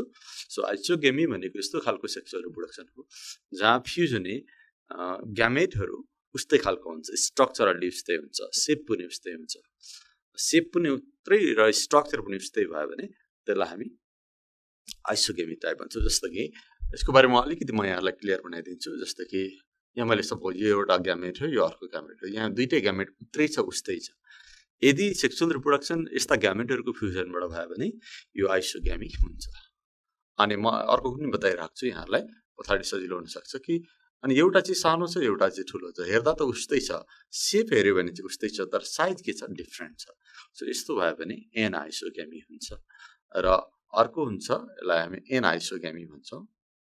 आइसोगेमी यो चाहिँ सपोज आइसोगेमी भयो र उ गेमीमा चाहिँ के हुन्छ भन्दाखेरि एउटा असाध्यै सानो हुन्छ, एउटा असाध्यै ठुलो हुन्छ. दुईटाको एकदमै साइजमा एकदमै डिफरेन्स हुन्छ र शेपमा पनि डिफरेन्स हुन्छ. अब शेप पनि मिल्दैन, साइज पनि मिल्दैन. अनि यो चाहिँ मोटाइल हुन्छ यो भयो उगामी जस्तो कि हाम्रो केसमा पनि के हुन्छ उगामी नै हुन्छ जहाँ स्पर्म भनेको यस्तो हुन्छ र एग भनेको यस्तो हुन्छ र एग र स्पर्मको शेप पनि मिल्दैन र त्यसको चाहिँ साइज पनि मिल्दैन यहाँनिर हेर्यो भने शेप चाहिँ मिल्छ तर साइज मिल्दैन यहाँ शेप पनि मिल्छ साइज पनि मिल्छ सो यदि रिप्रोडक्सन यस्ता ग्यामेटहरुबाट भयो भने यो चाहिँ मेल ग्यामेट हुन्छ यो मेल ग्यामेट हुन्छ यो चाहिँ फिमेल ग्यामेट हुन्छ यस्ता मेल ग्यामेटबाट भयो भने उगामी यस्तो खालको मेल ग्यामेट भयो भने एनाइसोगेमी यस्तो खालको मेल ग्यामेट भयो भने isogamy so in spirogyra this isogamy type of the sexual reproduction occurs where the two gametes are exactly similar in shape and size so यसरी सेक्सुअल रिप्रोडक्सन हुने गर्छ बाइ आइसोगेमी टाइप अब sexual reproduction स्पाइरोगाइरामा दुई खालको हुन्छ conjugation method बडै हुन्छ तर त्यो कन्जुगेसन मेथड दुई खालको हुन्छ एउटा रह्यो टु टाइप्स अफ यसरी लेखे मैले two types of conjugation in spirogyra एउटा छ स्केलरिफर्म कन्जुगेसन अनि अर्को हुन्छ lateral conjugation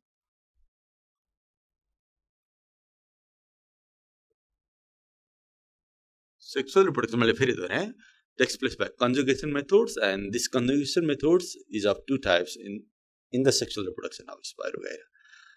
Some Spirogyra reproduces by this type of the conjugation methods and some Spirogyra reproduce by this type of the conjugation methods. Scalariform conjugation and lateral conjugation.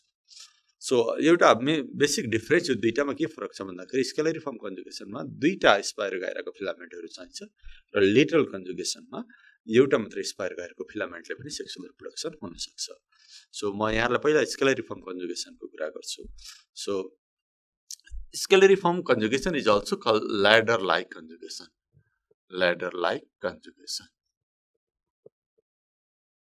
मैले अर्को नाम पनि लेखेँ lateral conjugation is also called chain like conjugation जस्तो कि अब स्केलरिफर्म कन्जुगेसनको कुरा गर्दाखेरि कसरी हुन्छ त सेक्सुअल रिप्रोडक्सन भन्ने बित्तिकै हामीले के बुझ्नुपर्छ भन्दाखेरि is the type of reproduction where gametes are involve ग्यामेट्सहरु हुन्छ जस्तो कि मैले कुरा गरिसकेँ दुई खालको ग्यामेट्सहरु हुन्छ बट दुईटै ग्यामेट के हुन्छ यो केसमा चाहिँ उस्तै हुन्छ आइसोगेमी टाइपको हुन्छ so the gametes are isogametes in isogamy अब त्यसमा पनि स्केलरिफर्म कन्जुगेसन कसरी हुन्छ स्केलरी कन्जुगेसनमा मैले बताइसकेँ यो भन्दा अगाडि requires two different strands means two different types of the filaments two different strands or two different type of filaments लेखे मैले यहाँ अब यहाँलाई एउटा कुरा सम्झौं कि स्पाइरोगाइराको पनि जात हुन्छ there are different species of the spirogyra some species of the spirogyra are homothallic and some are heterothallic homothallic जातको स्पाइरोगाइरा भनेको यस्तो खालको स्पाइरोगाइरा हो जहाँ जति स्पाइरोगाइराको थ्रेडहरु हुन्छ सबै एकै खालको हुन्छ त्यहाँ मेल फिमेल भनेर छुटिदैन सबै एकै खालको हुन्छ त्यहाँ प्लस माइनस भनेर पनि छुटिदैन all the filaments are similar if then this is homothallic त्यसलाई मैले यसरी लेखेँ होमोथ्यालिक जातको स्पाइरोगाइरामा के हुन्छ all filaments are similar no plus and minus plus खालको स्ट्रेन्ड पनि हुँदैन माइनस खालको स्ट्रेन्ड पनि हुँदैन अनि हेटेरोथ्यालिक जातको स्पाइरोगाइरामा चाहिँ के हुन्छ भन्दाखेरि heterothallic species मा चाहिँ there is plus strand and minus strand दुई खालको स्ट्रेन्ड हुन्छ भनेको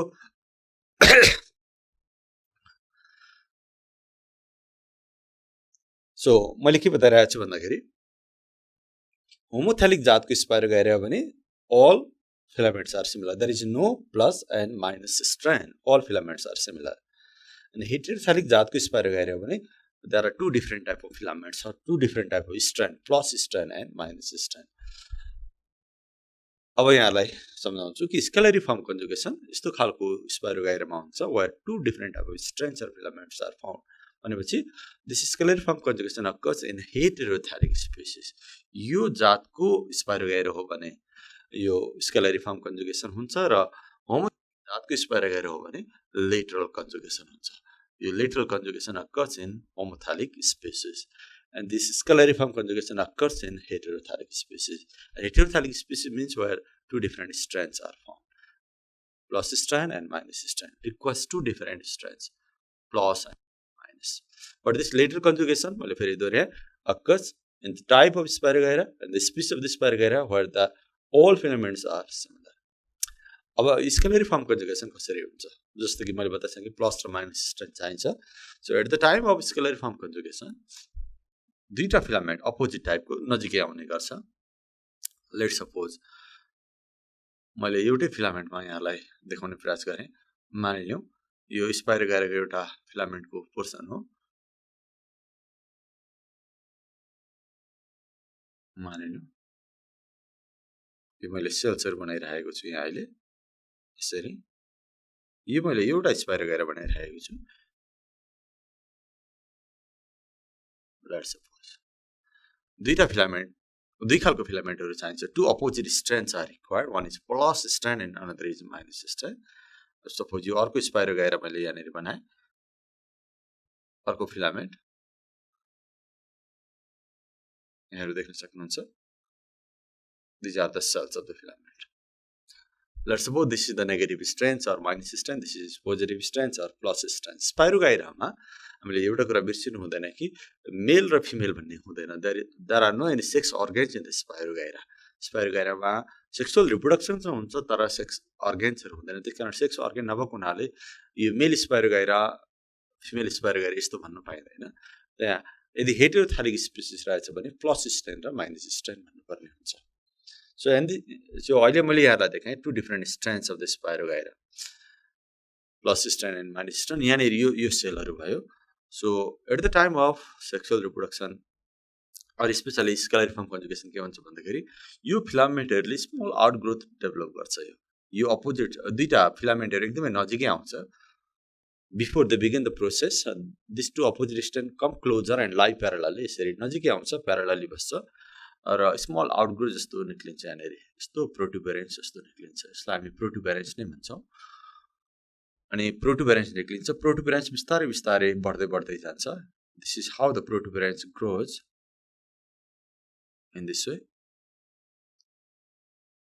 यही बढेर एकछिन पछाडी यसमा पनि यस्तै हुन्छ यसमा पनि यस्तै हुन्छ मैले एउटैमा देखाइरहेको छु कि एउटामा यस्तो हुन्छ फेरि अर्कोमा यस्तो हुन्छ हैन यही ठाउँमा एकछिन पछाडी यस्तो हुन्छ अनि अर्कोमा पनि त्यस्तै भइरहेको हुन्छ So in this way, protuberance grows inwards gradually and the join, they meet to each other and the tip of this protuberance dissolves with the help of cytase enzymes.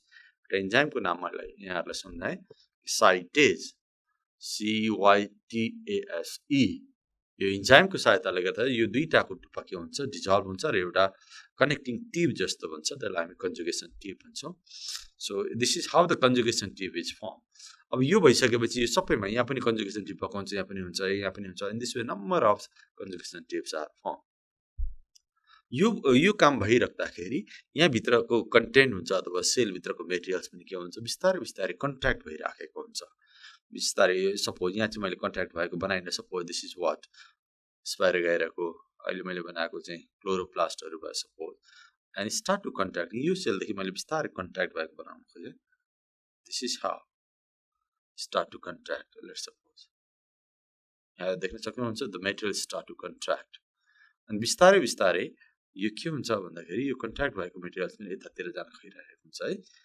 बिस्तारै अब यो कन्ट्र्याक्ट भइसकेपछि अब यो मेटेरियललाई हामी के भन्छौं भन्दाखेरि यसलाई हामी ग्यामेटेन्जियम भनेर भन्न सक्छौं यसलाई ग्यामेटेन्जियम अथवा ग्यामेट भनेर भन्दा पनि हुन्छ gametes this is how gametes are form cell नै ग्यामेटमा कन्भर्ट हुन्छ अघि यो सेल थियो यही सेल चाहिँ पछाडी गएर यस्तो हुन्छ त्यसै यहाँ पनि त्यस्तै खालको सेल हुन्थ्यो यहाँ पनि अर्को ग्यामेट भन्छ this is how the cells are individual cells are converted into gametes र यहाँ देख्न सक्छौं हामी दुईटै ग्यामेट्स के हुन्छ भन्दाखेरि उस्तै छ both gametes are similar that's why these are the isogametes अब बिस्तारै यसको मेटेरियल्स यो ग्यामेट कसरी बन्छ यसको पनि अलिकति कुरा गरिहालौं कि यो ग्यामेट बन्ने बेलामा यो सेलले अलिकति वाटर लुज गर्छ सेलले पानीहरु फाल्छ पानी फालिसकेपछि सेल बिस्तारै श्रिङ्क हुन थाल्छ बिचमा डल्लो पर्न थाल्छ अथवा कन्ट्र्याक्ट हुन सुरु गर्छ कन्ट्र्याक्ट भइसकेपछि यसको सेप के हुन्छ राउन्ड हुन्छ now it is called gamete यो चाहिँ सेल भयो the same cell now becomes gamete in this way by losing some water and contracting their shape and they become round in shape. Now it is called gametes. Since the gametes are similar, that's why it's isogametes. अब यो ग्यामेटहरु बनिसक्यो अनि त्यही बीचमा यिनीहरुको बीचमा conjugation टिपिसकेपछि अब plus स्ट्रान्डको gamete बिस्तारै के हुन्छ माइनस स्ट्रान्डतिर यसरी जान्छ. This is how gametes start to move towards another gamete of the minus strands. अनि यहाँनेरि अर्को ग्यामेट त बसिराखेको के हुन्छ यसरी यो ग्यामेट हामी फिमेल ग्यामेट भन्न सक्छौं. This how there is, let's suppose gametes are found and these gametes are moving from this plus strand towards minus strand through conjugation tube. अनि खेरि फाइनली के हुन्छ भन्दाखेरि दुईटै फ्युज हुन्छ यसको सबै मेटेरियल्सहरु यतातिर गइसक्छ through conjugation tube and here this gamete fuses with this and zygote is formed. This is how zygote is formed. The zygote को वरिपरि एउटा थिक वाल डेभलप हुन्छ. पहिला zygote बन्छ zygote को वरिपरि एकदम थिक वाल सेक्रेट हुन्छ. Now it is called zygospores. यसरी zygospores बन्छ. अब यो दुईटा फ्युजन भइसकेपछि दिस इज कल्ड फर्टिलाइजेसन. यसैलाई हामी के भन्छौं फर्टिलाइजेसन भन्छौं. सेक्सुअल रिप्रोडक्सन भन्ने बित्तिकै त्यहाँ फर्टिलाइजेसन हुनै पर्छ. सो यहाँनेरि हामी फर्टिलाइजेसन भएको देख्छौं by the fusion of two similar type of the gametes आइसोग्यामेट्सहरु फ्युज भएर फर्टिलाइजेसन भयो and zygote is formed and zygote develops a thick wall. Now it is called zygospores. यहाँनेरि zygospores भयो. zygospores को न्यूक्लियस बनाए मैले यहाँ. सो आफ्टर फर्टिलाइजेसन zygospore बन्ने भएको हुनाले zygospore डिप्लोइड हुन्छ भनेर भन्नुपर्छ हामीले. This is zygospore. The zygospores are 2n and since gametes are always haploids, these are n and this gamete is also n. That's why the zygote or zygospore is what? 2n. So this is how fertilization occurs in the scalariform conjugation. Why it is called scalariform conjugation? Because once these conjugation tubes are formed in this way, in all cells of the opposite filament, the structure looks like a ladder. That's why it is called ladder-like conjugation, or looks like scalars. That's why it is called scalariform conjugation. So श्रेणी जस्तो देखिने भयो. यहाँ पनि बन्छ यसरी. So सबैमा चाहिँ के हुने भयो यसरी श्रेणी जस्तो स्ट्रक्चर बन्ने भयो जसले गर्दाखेरि यताको सेल र यताको सेललाई अपोजिट सेलहरुलाई जोड्ने काम गरेको छ. So that's why it is called ladder like conjugation or scalariform conjugation. So finally यताको सबै मेटेरियल यतातिर जाने भइसकेपछि के हुने भयो भन्दाखेरि all these cells in the plus strand now become empty. यो सबै खाली हुने भयो and all the cells in the minus strand becomes what? Zygospores after fertilization. So यो सबै खाली हुने भयो. यो सबै सेलहरुमा चाहिँ के भयो zygospores बन्ने भयो. जस्तै कि मैले चाहिँ एउटा पछाडी अर्को भएको देखाएँ तर यो काम प्रत्येक सेलमा भइरहेको छ. यो सबै काम यहाँ पनि zygospore यहाँ पनि zygospore by the same process. यसरी several zygospores are formed. So यो चाहिँ scalariform conjugation भयो which requires two different type of strands. अब रह्यो अर्को एउटा मेथड छ कि जस्तो हामी भन्छौं lateral conjugation. So यो अहिले मैले कुरा गरे scalariform conjugation. Next is lateral conjugation. मैले यहाँनेर देखाउने प्रयास गरे lateral conjugation. Lateral conjugation कहाँ हुन्छ भनेर मैले यहाँलाई बताइसके अलि नि. Lateral conjugation occurs in the type of Spirogyra or the species of the Spirogyra which are homothalic. Homothalic जातको Spirogyra हो भने त्यसमा lateral conjugation हुन्छ. And homothalic means where we cannot see plus strand and minus strand. All strands are similar. All filaments are similar. No male, no female, no plus, no minus. त्यस्तो खालको जातको Spirogyra छ भने lateral conjugation हुन्छ अथवा chain like conjugation हुन्छ. So occurs in homothalic species. Occurs in homothalic species. Homo means similar and hetero means different. So यो lateral conjugation मा मैले बताइसके single filament is enough for conjugation. अघि नै मैले सुरु गरिसकेको छु कि scalariform conjugation requires two different strands, but lateral conjugation which occurs in the homothalic species and the process is completed in the single filament. एउटै filament मा काम हुन्छ. मैले त्यो पनि यहाँहरुलाई थप्ने single filament is enough. Enough for conjugation. अब यो पनि दुई खालको हुन्छ, लेटरल कन्जुगेसन पनि दुई खालको हुन्छ। जस्तो कि मैले यहाँ लेखेँ, एउटा डाइरेक्ट लेटरल कन्जुगेसन भयो, डाइरेक्ट लेटरल कन्जुगेसन, अर्को छ indirect lateral conjugation.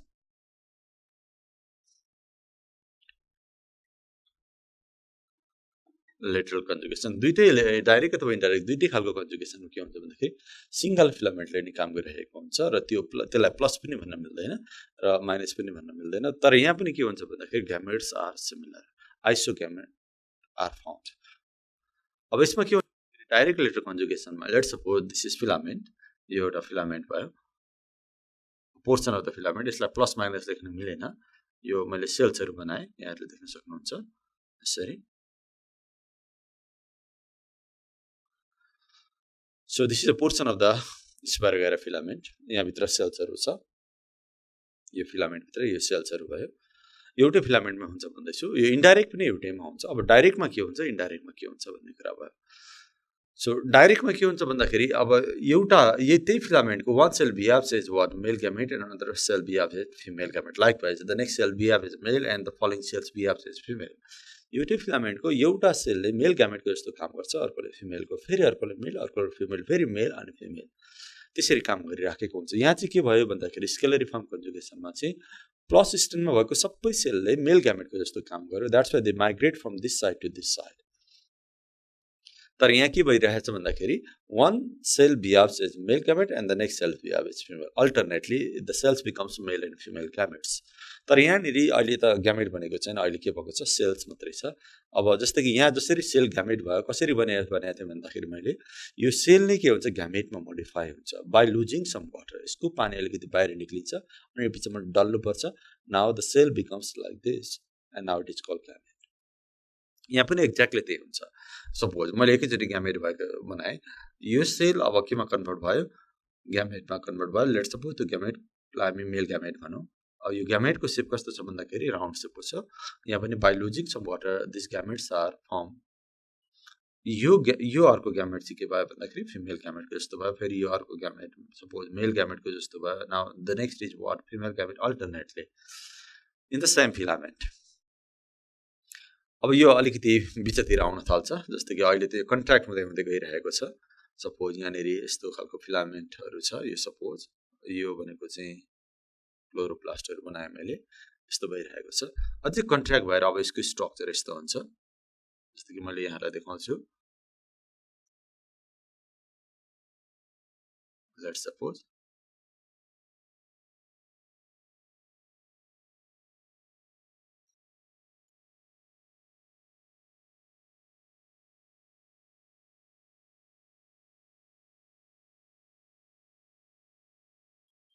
finally this type of gametes are produced.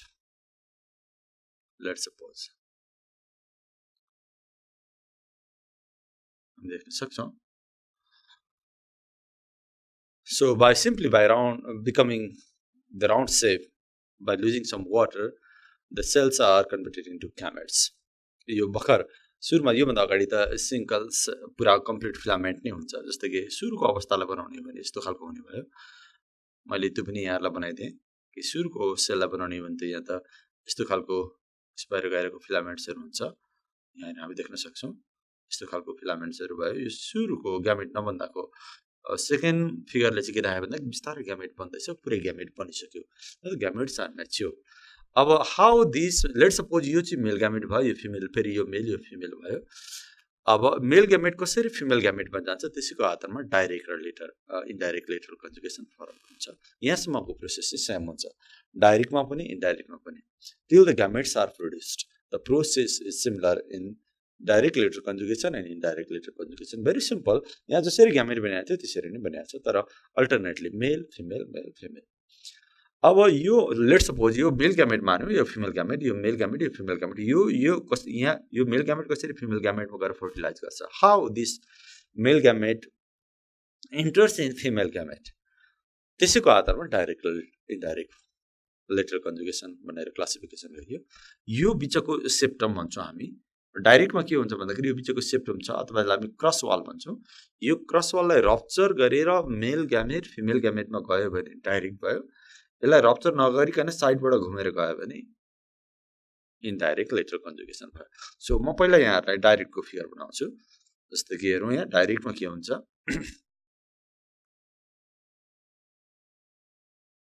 Let's suppose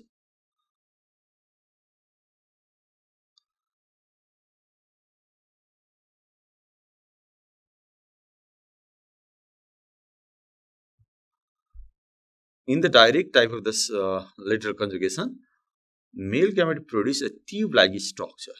You can see produce a conical tube-like structure that ruptures the cross wall. यो cross वाललाई rupture गर्छ। Cross वाललाई rupture गरेर अनिखेरि with the help of tube-like structure, this male gamete enters in the female gamete for fertilization. Fertilization यसरी जान्छ। This is how यदि male gamete यसरी by producing tube-like structure female gamete मा गएर fuse भयो भने this is what direct lateral conjugation, where there is rupturance of this cross wall or the cell wall by a tube-like structure which is produced by male gamete. And अब यस्तो भयो भने finally के हुने भयो भन्दाखेरि एउटा सेल के हुने भयो हामी देख्न सक्छौं कि एउटा सेल खाली हुने भयो, माथिपट्टिको सेल अनि मुनिपट्टि चाहिँ के भयो फाइनली जाइगोट इज फर्म। यहाँ पनि एक्ज्याक्टली त्यही कुरा हुने भयो, माथितिरको सेल खाली हुने भयो र मुनिपट्टि के हुने भयो जाइगोट भन्ने भयो। यसरी zygote is form and this zygote secrete thick wall around it, now it is called zygospores. अब यसलाई हामी जाइगोस्पोर्स भन्छौं। यो पहिलाको जस्तै स्केलरी फर्ममा पनि यस्तै भएको थियो। And since the fusion of two haploid cells takes place, now it is called diploid cells. यो चाहिँ अब जाइगोस्पोर भयो, जाइगोस्पोर भयो, यो चाहिँ 2n भयो। ओके, यहाँ पनि जाइगोस्पोर भयो। जाइगोस्पोर्स भनेपछि जुन सेललाई हामीले मेल ग्यामेट भनेर मानेको थियौं त्यो सेल चाहिँ खाली भयो। Now all these cells representing the male gametes now become empty or they finally disintegrate or degenerates, मरेर जान्छ। यहाँ पनि के हुन्छ सबै मेल ग्यामेटहरु भएको सेल भनेको फिलामेन्ट्सहरु, यो filament whole plus filament disintegrate because all the cells in the plus filament behaves as male gamete, and once they migrate to the female gamete, now all the cells becomes empty and finally disintegrate.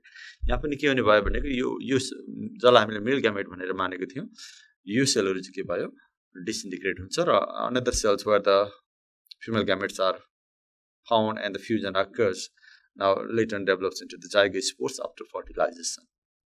यसरी zygospores भयो।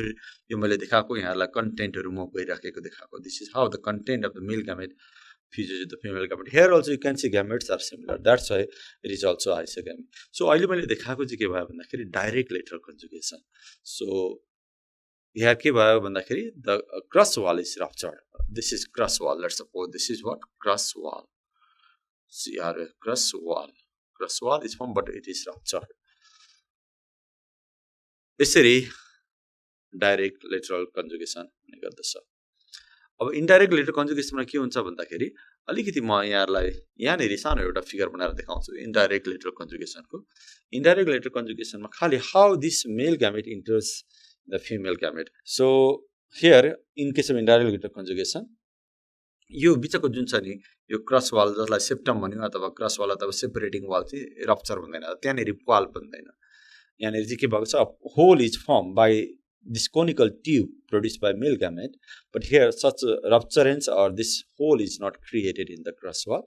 So rather के हुन्छ भन्दाखेरि this side wall is pushed outward. यो छेउको wall छ यो wall चाहिँ अलिकति बाहिर धकेलिन्छ। यो सिधा आएको छ, यो सिधा आएकोले यसलाई जोडेको छ। Cross wall and this side wall are connected here.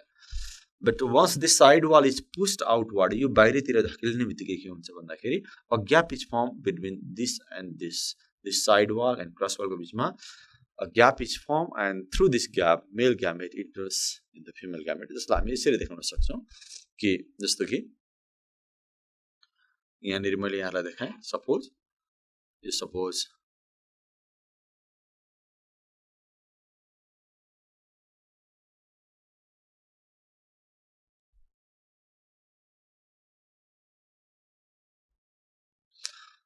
Yeah, the male gamete. So the side wall is pushed outward. अलिकति बाहिरतिर धकेलिन्छ यसरी। अघि मैले पुरै कनेक्टेड बनाएको थिएँ, यसरी बाहिरतिर धकेलिन्छ so that it leaves its connection with this cross wall. यो साइड वाल यो क्रस वाल यो सुधै कनेक्टेड भएको थियो अब यो अलिकति बाहिर धकेलिन्छ अनि त्यहाँनेरि त्यसको कनेक्सन ब्रेक हुन्छ एउटा सानो bent tube like structure is form एउटा बाङ्गो बाटो जस्तो देखिन्छ त्यसलाई पनि कन्जुगेसन ट्युब भन्न सक्छौँ हामी त्यस्तै यहाँ पनि त्यस्तै हुन्छ यहाँनेरि पनि side wall is pushed outward and a bent conjugation tube is form एन्ड त्यही बाङ्गो बाटोबाट अलिकति बेन्ट कन्जुगेसन ट्युब हुँदै हुँदै मेल ग्यामेट यो male gamete enters in the female gamete यसरी देख्न सक्छौँ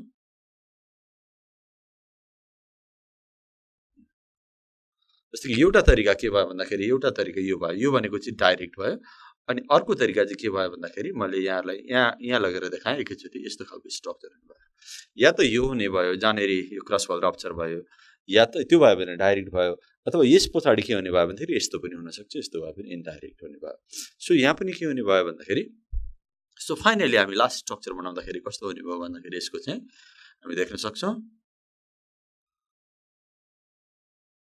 यो अलिकति यसको यहाँनेरि ग्याप देख्छौँ हामी यहाँनेरि फेरि यहाँनेरि अर्को छ यो बाहिरतिर धकिलेको मैले पोर्सन बनाएँ यहाँलाई देखाउनको लागि सो यहाँनेरि देख्न सक्छु here zygote is formed finally and this zygote develops here also zygospore is formed here also zygospore is formed here also zygospores are formed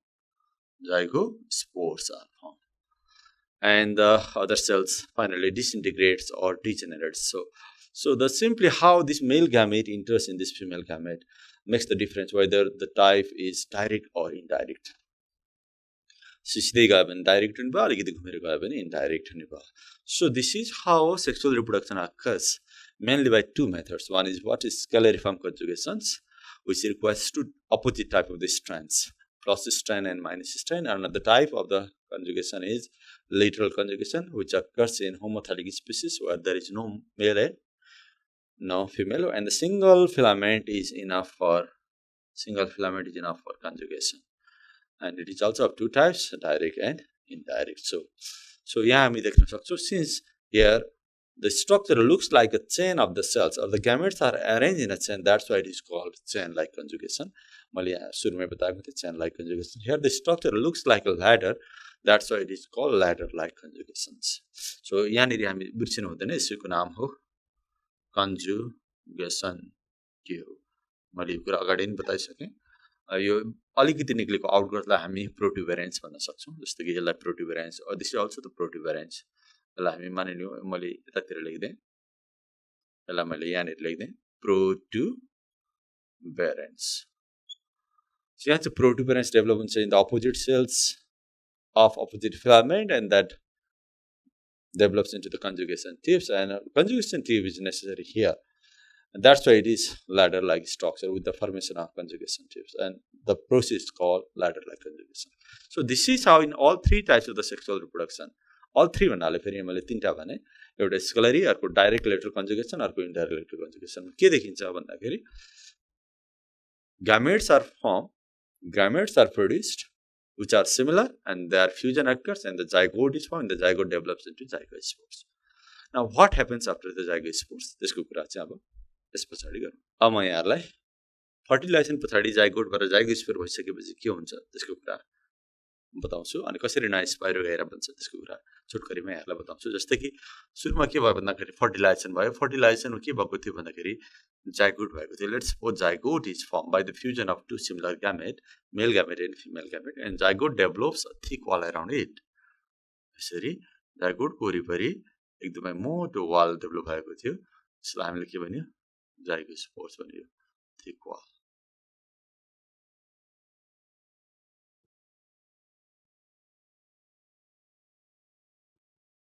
now it is called zygospores.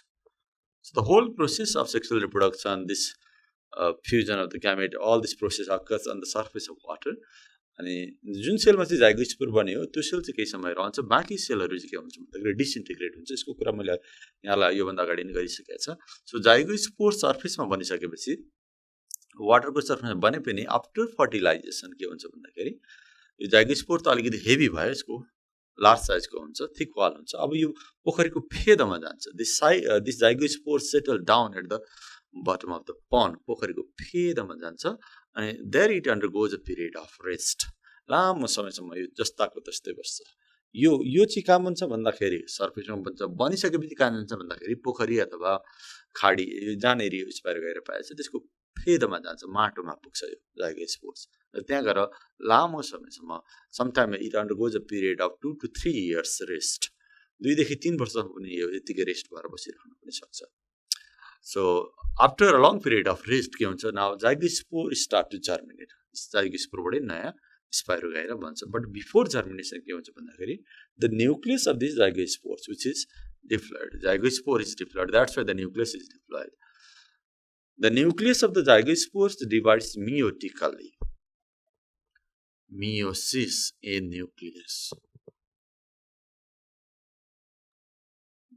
Zygospore को nucleus मा meiosis हुन्छ। Only the nucleus divides. एउटा फेरि बताऊँ, whole zygospore is not undergoing in the process of what meiosis. Only the nucleus divides meiotically and forms 4 haploid nuclei.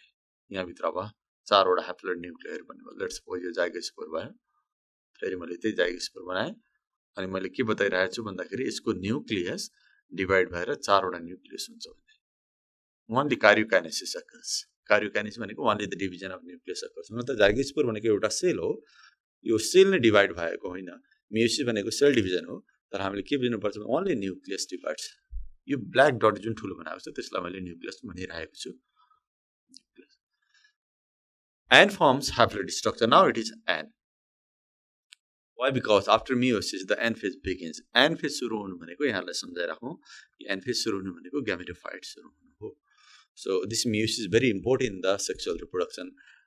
If there is no meiosis in the sexual reproduction, then this is not actually the sexual reproduction. Sexual reproduction means where meiosis occurs, where gametes are formed. So since the meiosis occurs here after the zygospore formation, and forms what? Haploid structure. Haploid nucleus are formed. So after 4 haploid nuclei form, 3 degenerates. 3टा मरेर जान्छ। जस्तै कि मैले यहाँलाई बताएँ फेरि यहाँ 3टा मरेको भने let's suppose these are the degenerating nucleus and this is what functional, the survived nucleus. All these are the degenerated nucleus. Let's suppose this is again the zygospores now, but it is in haploid stage. So these are degenerated.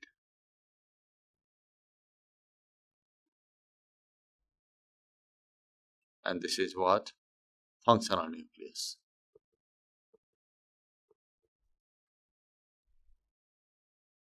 So out of 4 haploid nuclei, only one survives. Then only the germination starts. So just before the germination of the zygospore, certain changes occurs inside the zygospores. Certain changes means meiosis occurs in the nucleus of the zygospores and 4 haploid nuclei form, 3 degenerate, only one survive. Now zygospores start to grow into the new spirogyra. I mean, start to germinate. अब यो germinate हुन्छ. This zygospore germinate by producing a tube-like structure. Let's suppose this is how.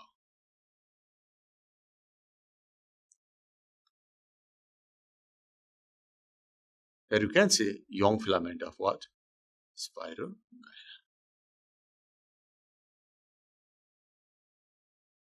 Let's go. This is the germination of zygospores.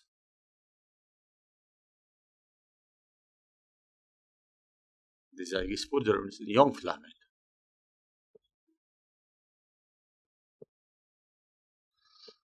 So this is how young filament is produced by the germination. This is called germination of zygospore. Germination of zygospores, and finally a complete filament of zygospore, a complete filament of spirogyra is produced. This is how finally the spirogyra is produced.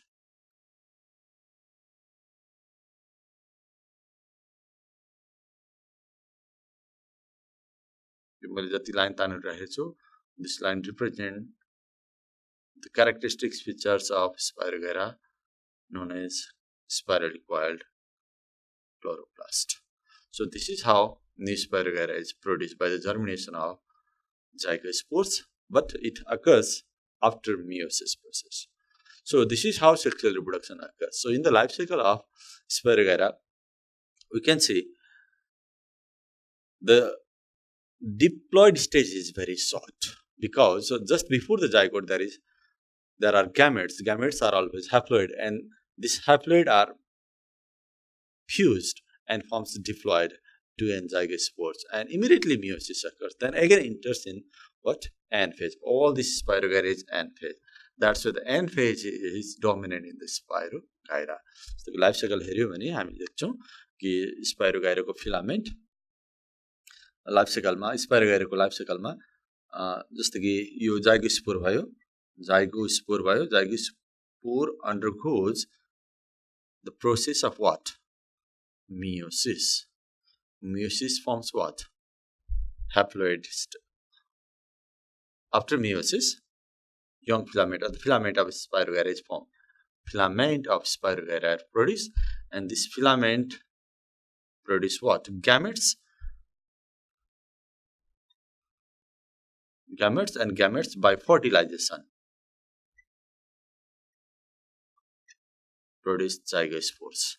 So in the life cycle, if you see this phase, this phase in the life cycle from fertilization to meiosis, यो zygote बन्नुभन्दा अगाडि यहाँनिर fertilisation थियो, यहाँलाई मैले यहाँ फेरि लेखेर देखाएँ. सो लाइफ साइकलमा हेर्यो भने दुईटा फेजमा चाहिँ सेक्सुअल रिप्रोडक्सनमा यो दुईटा फेज चाहिँ very important, this meiosis and fertilisation. So fertilisation भयो अनि जाइगोट बन्यो अथवा जाइगोस्पोर बन्यो, अनि जाइगोस्पोर बन्ने बित्तिकै फेरि के भयो भन्दाखेरि मियोसिस भइहाल्यो, अनि फेरि फिलामेन्ट बन्यो, फिलामेन्ट बढ्यो, ठुलो भयो, अनि फेरि त्यसमा बिस्तारै ग्यामेट भयो, अनि फेरि फर्टिलाइजेसन भयो.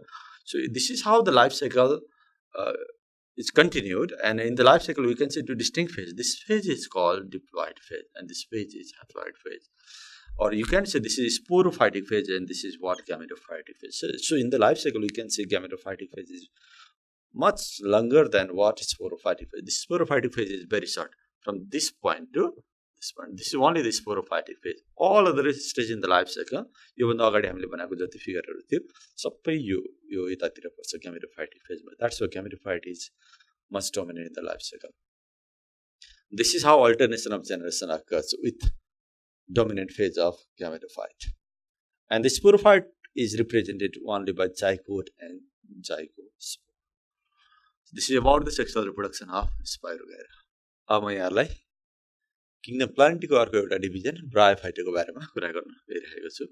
ब्रायोफाइटा के हो, यसका क्यारेक्टरहरु कस्ता हुन्छन्, यसका क्लासिफिकेसन के हो, र हामी दुईटा प्लान्टको लाइफ साइकलको बारेमा पनि यहाँ कुरा गर्छौं.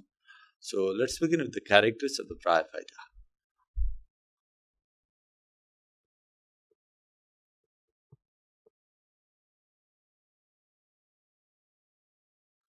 Bryophyta character लेख्दाखेरि number 1, they are non-flowering,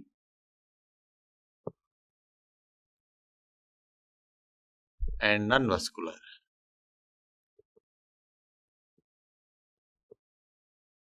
Plants. So like algae जस्तै algaeसँग मिल्ने क्यारेक्टर हो भनेको. सो algae को जस्तै यसको पनि के हुँदैन, फ्लावर हुँदैन, र यसकोमा पनि जाइलम फ्लाइम हुँदैन. जाइलम फ्लाइम नभएकोलाई हामी नन भस्कुलर प्लान्ट भन्छौं. Second, prefer to grow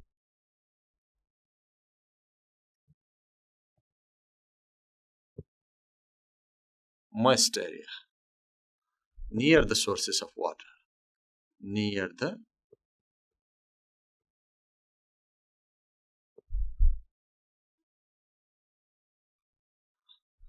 एकदम चिसो ठाउँमा, चिसो भित्ताहरुमा, चिसो माटोहरुमा, चिसो वालहरुमा अथवा पानीको छेउछाउमा यिनीहरु बढी पाइन्छ. यिनीहरुलाई चाहिँ एम्फिबियस अफ प्लान्ट किङडम पनि भनिन्छ, known as amphibians of plant kingdom, or simply amphibious plant मात्र भनेर पनि भन्न सक्छौं. These are the amphibious plants. Why? Because they require land to grow and they need water for fertilization. So पानीको छेउछाउमा किन यिनीहरुलाई ग्रो गर्नु पर्यो भन्दाखेरि बाँच्नको लागि चाहिँ यिनीहरुलाई उम्रिनको लागि चाहिँ माटो चाहियो, तर फेरि रिप्रोडक्सनको लागि के चाहिन्छ, पानी चाहिन्छ. So they are mostly found in the area which is moist and very close to what other water bodies like pond, ditches or waterfalls यसको छेउछेउहरुमा बढी पाइन्छ. So they are known as the amphibians or the amphibia of plant kingdoms. यसको पनि body हेर्यो भने body is thallus in lower bryophytes. Bryophytes को पनि lower or higher bryophytes हरु छ, less developed and highly developed bryophytes हरु छ. Lower bryophytes ma हेर्यो भने body is thallus, where we cannot get what root stem and leaf, but in higher bryophytes ma हेर्यो भने अलिअलि poorly developed rhizoids हरु, stem हरु, leaf हरु देखिन सक्छ. Body is thallus in lower bryophytes and poorly developed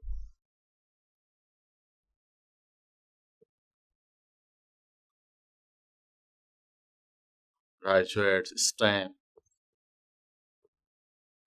and leaves in higher bryophytes.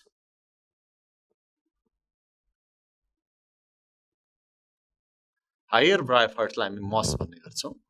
So moss खालको bryophytes मा हेर्यो भने चाहिँ हामी अलिअलि rhizoids हरु, poorly developed rhizoids, stem, leaf हरु देख्छौं. तर lower bryophytes मा हेर्यो भने यो rhizoid, stem, leaves हरु हुँदैन. So त्यहाँनेर चाहिँ thallus बढी नै हुन्छ. यो कुरा this is very important. So अब अलिकति यसको reproduction को कुरा गरौँ.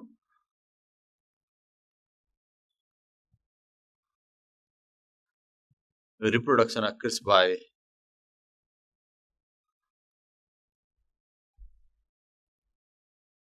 vegetative and sexual method.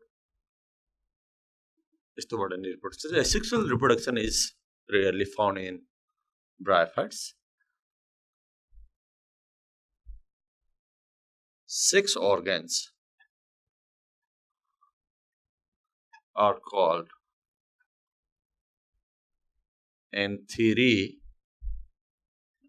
and archigonia. Bryophyta मा पाइने सेक्स organ को नामहरु antheridia र archigonia हरु भयो. सेक्स organ लाई मेल सेक्स organ लाई antheridium भन्छ र फिमेल सेक्स organ लाई archigonia भन्ने गरिन्छ. Male gametes हरु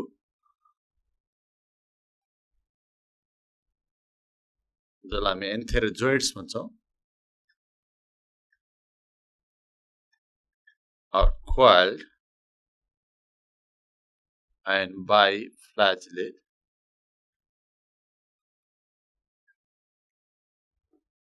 So bryophyte को male gamete जसलाई antherozoids भनिन्छ यिनीहरु coil हुन्छ र biflagellated हुन्छ. जस्तो कि मैले यहाँ फिगरमा देखाउनु पर्यो भने यस्तो खालको हुन सक्छ. यस्तो खालको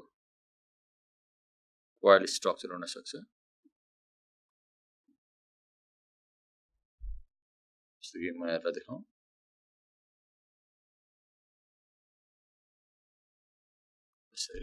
You can see antherozoids which is coiled and biflagellated.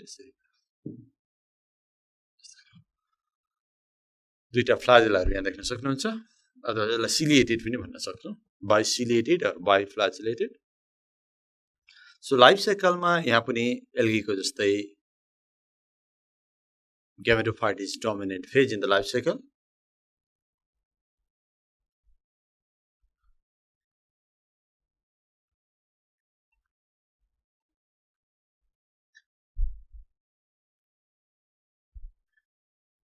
And sporophyte is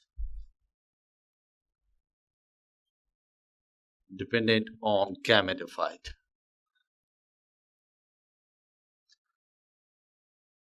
Sporophyte चाहिँ gametophyte मा प्राय डिपेन्डेन्ट हुन्छ र gametophyte चाहिँ डोमिनेन्ट हुन्छ. सो मेन प्लान्ट बडी जसलाई हामी ब्रायोफाइटा जुन कुनै फिल्डमा उम्रेको देख्छौं भने त्यो प्लान्ट बडी चाहिँ gametophytic फेजमै पर्छ. अनि त्यसमा लाइफ साइकल चल्दै जाँदाखेरि स्पोरोफाइट पनि देखिन्छ. तर त्यो स्पोरोफाइट एकदम छोटो हुन्छ and it depends on gametophyte for food supply. So अर्को एउटा इम्पोर्टेन्ट कुरा लेख्थे. वाटर इज एसेन्शियल फर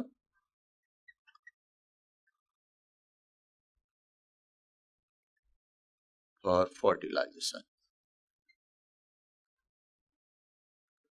एउटा कुरा लेखौं. र फर्टिलाइजेसनमा हामीले हेर्यो भने ग्यामस मेथड अफ फर्टिलाइजेसन आकाश लास्ट पोइन्ट लेख्दै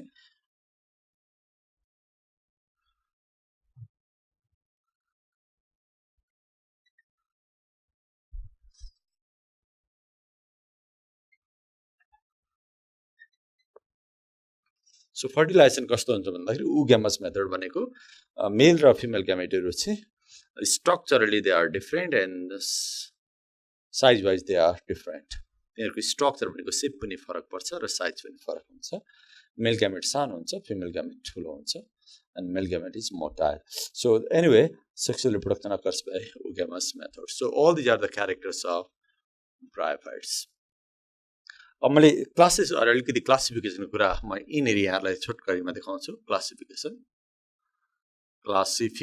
अफ ब्रायोफाइट्स सो सबै ब्रायोफाइटहरू एकै खालको हुँदैन जस्तो एल्गेहरू पनि डिफ्रेन्ट खालको हुन्छ भनेर मैले योभन्दा अगाडि कुरा गरिसकेँ जस्तै ब्रायोफाइटा भन्ने बित्तिकै सबै एकै खालको हुँदैन there are 3 main classes in the bryophyte तीनटा क्लासहरू छ जस्तो कि 3 क्लासेस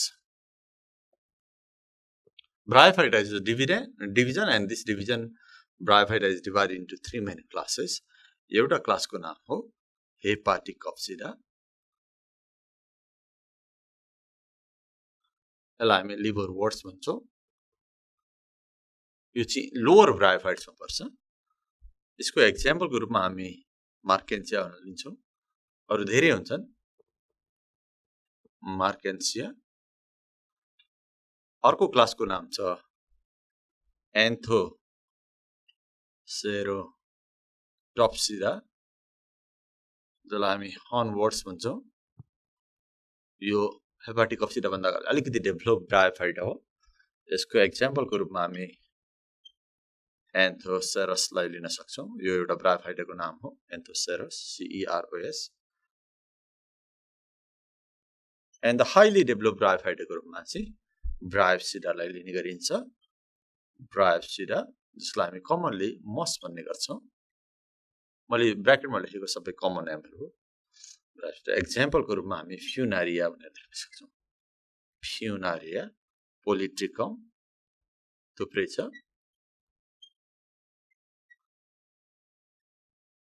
यो चाहिँ highly develop bryophytes also known as the moss सो मस भनेको पनि एउटा प्लान्टको नाम रहेछ मस भनेको एउटा ग्रुपको नाम रहेछ एउटा क्लासको नाम रहेछ त्यहाँभित्र पनि अनेक खालका प्लान्टहरू हुन्छन् सबैलाई हामी मस भन्ने गर्छौँ सो जस्तै कि मैले दुईटा प्लान्टको नाम लेखेँ funaria polytrichum so in this way we can say so bryophytes are divided into 3 different classes liverworts hornworts and moss अथवा hepaticopsida एन्थोसेरोटप्सिडा and bryopsida and this is developed bryophyte and this is what less develop bryophytes यसको मध्ये अब तपाईहरुले चाहिँ यसको क्यारेक्टरहरु पनि पढ्नुपर्ने हुन्छ छोटो छोटोमा यो क्यारेक्टर म पहिला यसको लाइफ साइकलको कुरा गर्छु यो मार्केन्सियाको लाइफ साइकल हामीले पढ्नुपर्छ अनि फ्युनारियाको लाइफ साइकल दुईटाको लाइफ साइकल म यसलाई छोटकरीमा बताउँछु अनि त्यो दुईटाको लाइफ साइकल पढिसकेपछि अनि त्यसको डिफरेन्सहरु यहाँहरूले सजिलै बुझ्न सक्नुहुन्छ सो मैले एकैचोटी यसको क्यारेक्टरलाई फोकस नगरिकन एकैचोटी नाउ मार्केन्सियाको बारेमा कुरा गर्न गइरहेको छु then I will talk about this फ्युनारिया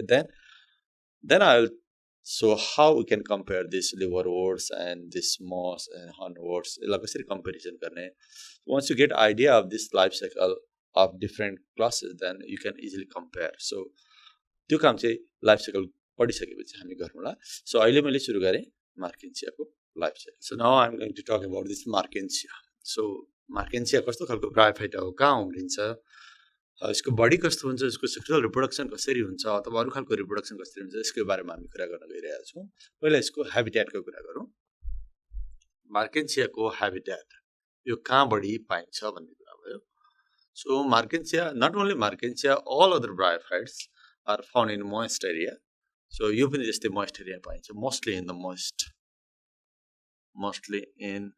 moist soil or old damp brick wall एकदम पुरानो इँटाको पर्खालहरु एकदम चिसो खालको इँटाको पर्खालहरुमा पनि भेट्न सकिन्छ near the sources of water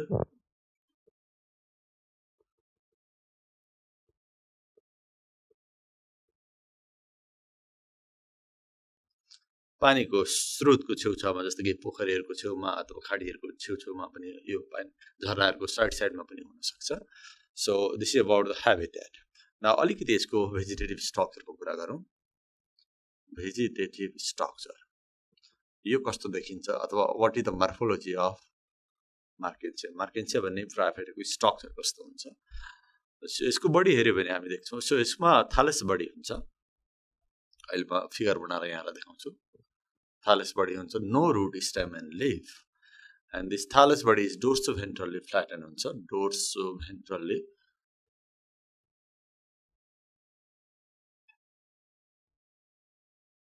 the body is thallus and it is dorsoventrally flattened dichotomously branched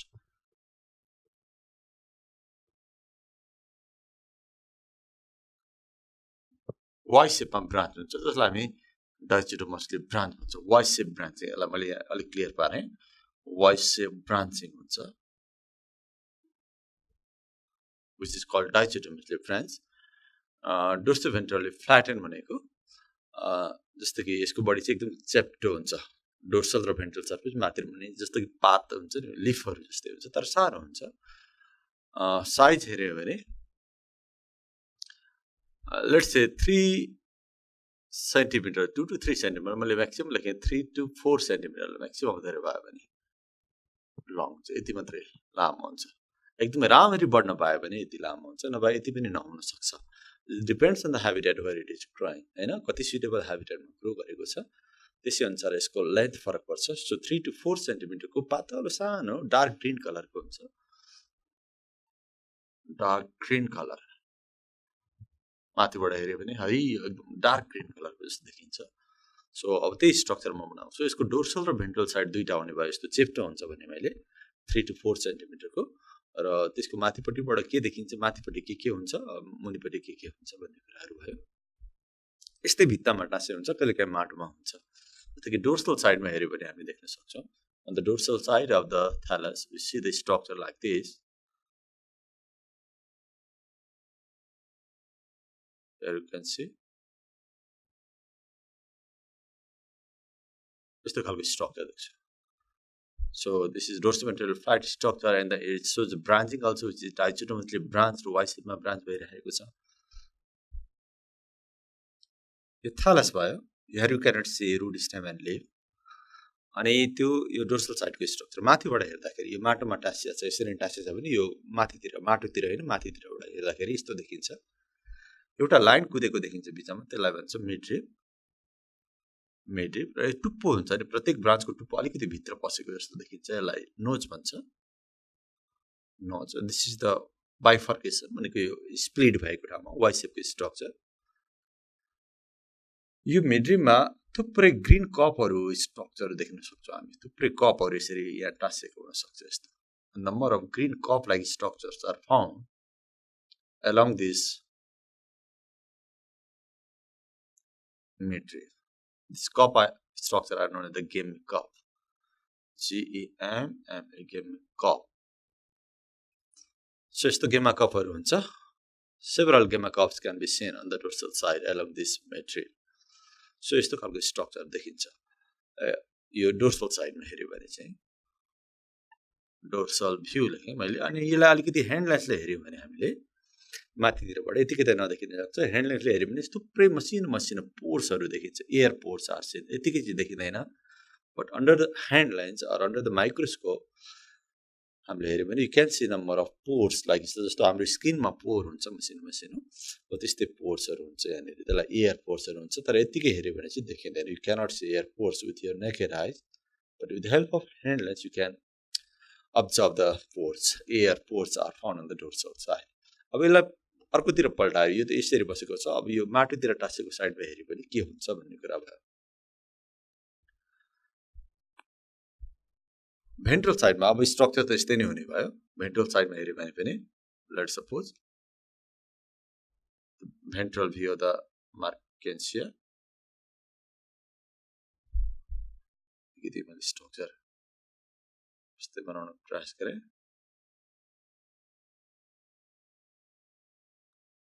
let's suppose the ventral view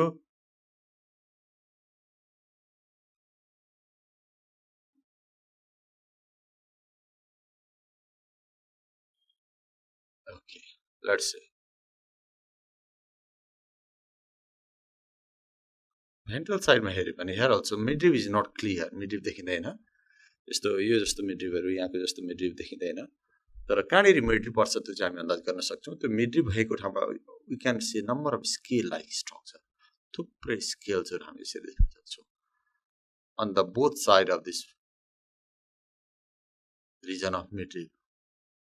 यसरी थुप्रै हामी देख्न सक्छौं स्केल्स. यो मैले जुन ड्राइङ गरिरहेको छु these are called the scales. midrib भएकै ठाउँमा midrib चाहिँ हुँदैन तर त्यही रिजनमा ठ्याक्कै यो बिचको लाइनमा पर्ने गरी यसरी हामी थुप्रै स्केल्सहरु यता पनि त्यस्तै खालको स्केल्सहरु हुन्छ.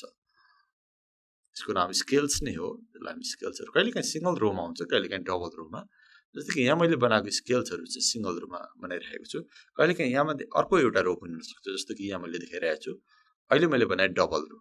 यसरी सिंगल रो अथवा डबल रोमा यसरी स्केल्सहरु हुन्छ. माइन्युट स्केल्स हुन्छ. थिन मेम्ब्रेनस स्केल्सहरु हुन्छ on the ventral side. So यहाँ मैले डबल रो बनाइरहेको थिएँ यस्तो खालको. यसरी डबल रोमा पनि हुन सक्छ. So mostly single रोमा हुन्छ. Scales are found on the ventral side. अनि त्यो स्केल्स को साइडबाट निक्लेको हुन्छ. यसरी थुप्रै राइजोइड्सहरु निक्लेको हुन्छ.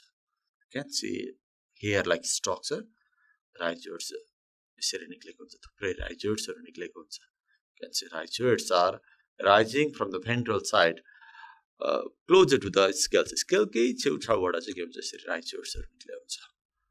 Rhizoids and these are the scales. So scales and rhizoids are found on the ventral side.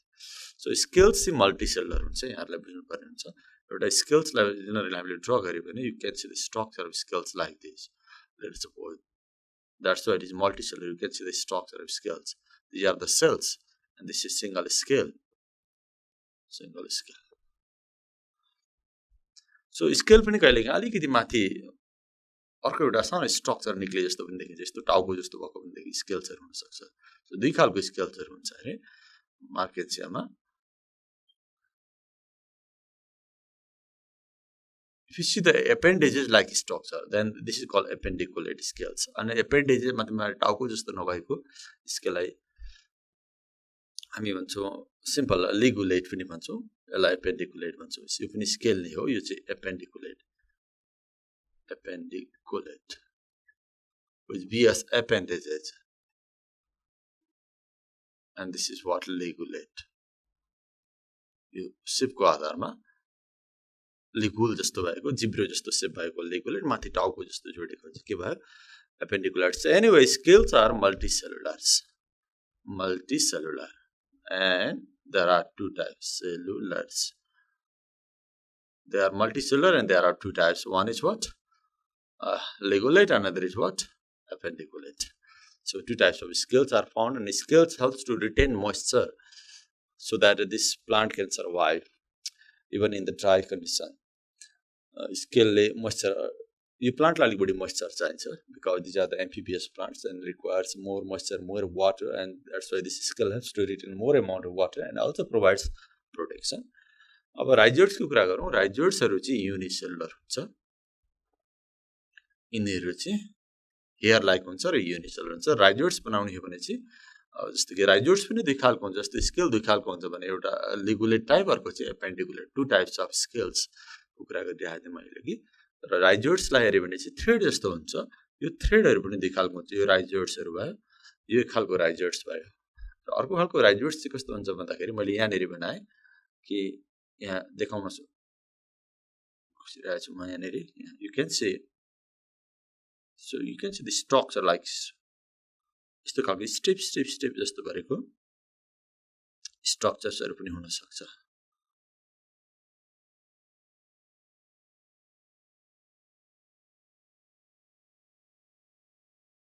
You can see. So the inner wall shows a number of peg-like structures or the folding-like structures. Then it is called tuberculated. यसलाई हामी भन्छौं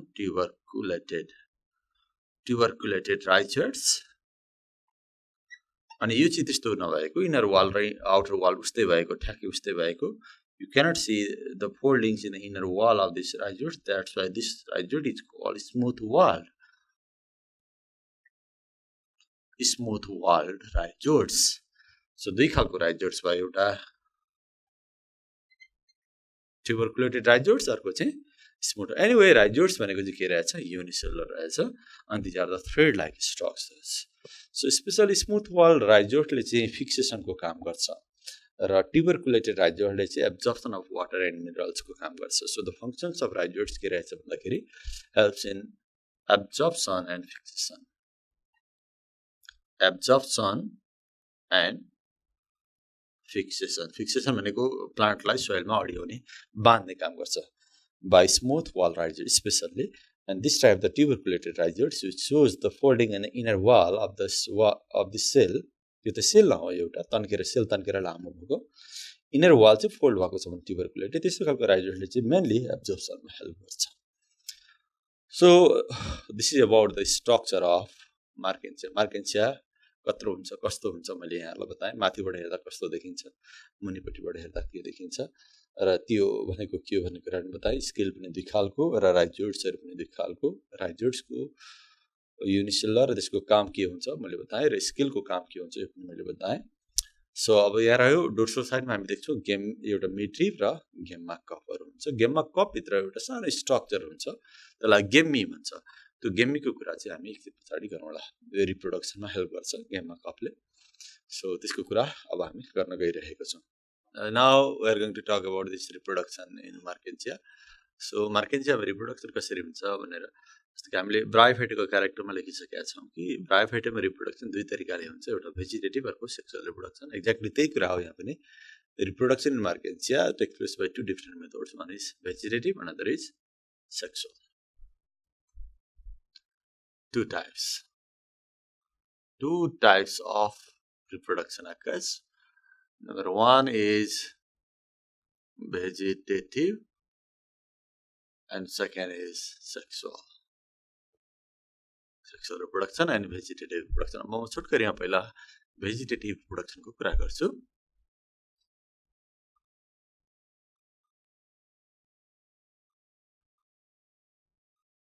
so vegetative reproduction भन्नाले यहाँले बुझिसक्नुभयो होला. योभन्दा अगाडिको च्याप्टरमा पनि हामीले कुरा गरिसकेका छौँ. The type of reproduction which occurs by vegetative parts. अब भेजिटेटिभ पार्ट्स मार्केन्सियाको भनेको के हो, यसको भेजिटेटिभ पार्ट्स भनेको थ्यालस हो. सो थ्यालसको पोर्सन अथवा कुनै पार्टबाट हुने रिप्रोडक्सनलाई नै हामी के भन्छौँ, भेजिटेटिभ रिप्रोडक्सन भन्छौँ. सो एउटा तरिका रहेछ फ्र्यागमेन्टेसन. भेजिटेटिभ रिप्रोडक्सनको एउटा तरिका रहेछ फ्र्यागमेन्टेसन. फ्र्यागमेन्टेसनमा के हुन्छ भन्दाखेरि फ्र्यागमेन्ट्सहरू बन्छ. जस्तो एकको बडी त थ्रेड जस्तो हुँदैन तर पनि फ्र्यागमेन्ट हुन्छ. फ्र्यागमेन्ट कसरी बन्छ भनेर म यहाँलाई देखाउँछु. जस्तो कि एउटा मार्केन्सिया मैले अलिक सानो स्ट्रक्चर बनाएँ. सपोज यो भनेको चाहिँ सपोज यो मार्केन्सिया भयो. सपोज यसरी यहाँ देख्छौँ. यहाँनिर वाइ सेपको ब्रान्चिङहरू देख्छौँ. यो बढ्दै बढ्दै म्याच्योर हुँदै गइसकेपछि यो चाहिँ ओल्डर पार्ट्स हो. यो नोज भनेको चाहिँ ग्रोइङ पोइन्ट्स हो. यहाँहरूले सम्झिनु पर्ने हुन्छ. यो हरेक ब्रान्चको यो एउटा ब्रान्च, यो अर्को ब्रान्च, यो ब्रान्चको टुप्पो अलिकति भित्र पसेको हुन्छ. This is called notch. Notch भनेको मतलब यो यताबाट बढ्दै बढ्दै गइरहेको हुन्छ. यो अलिक अगाडि गएर यो पनि फेरि वाइ सेपमा ब्रान्चिङ हुन्छ. So notch means growing points are here and the plant is growing in this direction. बढेर गइरहेको छ. अनि this is the older parts. यो चाहिँ सबैभन्दा फर्स्टमा बनेको पार्ट्स. अनि ओल्डर पार्ट्स बिस्तारै बिस्तारै के हुन्छ, कुहिँदै आउँछ. जस्तो कि मैले यो स्ट्रक्चर अलिकति फेरि थोरै मोडिफाइड गरेर बनाएँ. Here you can see. अब यो ओल्डर पार्ट चाहिँ के भयो यहाँनिर भन्दाखेरि डिसइन्टिग्रेट भयो, हुँदै गयो, कुहिँदै गयो.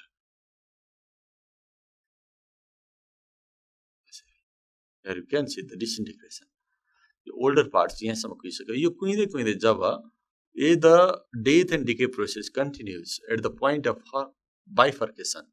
बाइफर्केसन भनेको यहाँनिर स्प्लिट भएको छ नि, यो चिरा जस्तो गरेको छ.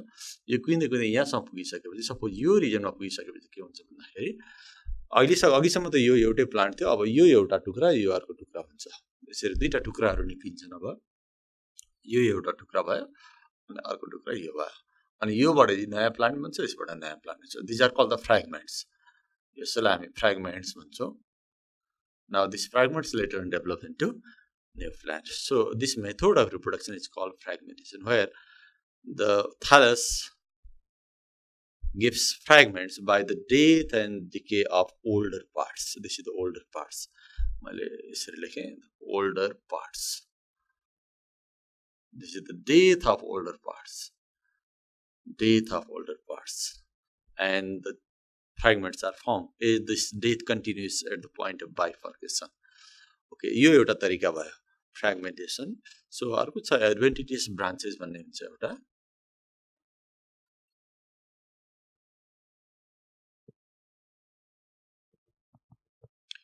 सो एडभेन्टिटियस ब्रान्चेस भनेको चाहिँ एक खालको ब्रान्च भनेको यो थ्यालसकै ब्रान्च. थ्यालस जस्तै अर्को एउटा यङ थ्यालस निक्लिन्छ फ्रम द भेन्ट्रल साइड. यो थ्यालसको डोर्सल र भेन्ट्रल दुईटा साइड हुन्छ. माटोतिरकोलाई चाहिँ हामी भेन्ट्रल भन्छौँ, माथिको तिरलाई चाहिँ हामी डोर्सल भन्छौँ. यो भेन्ट्रल साइडबाट चाहिँ ड्युरिङ फेभरेबल कन्डिसनमा एउटा सानो यङ थ्यालस निक्लिन्छ. त्यही थ्यालसलाई हामी के भन्छौँ? एडभेन्टिटियस ब्रान्चेस भन्छौँ. So during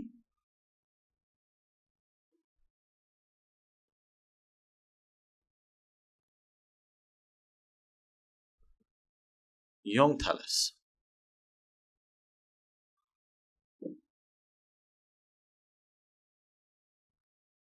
develop from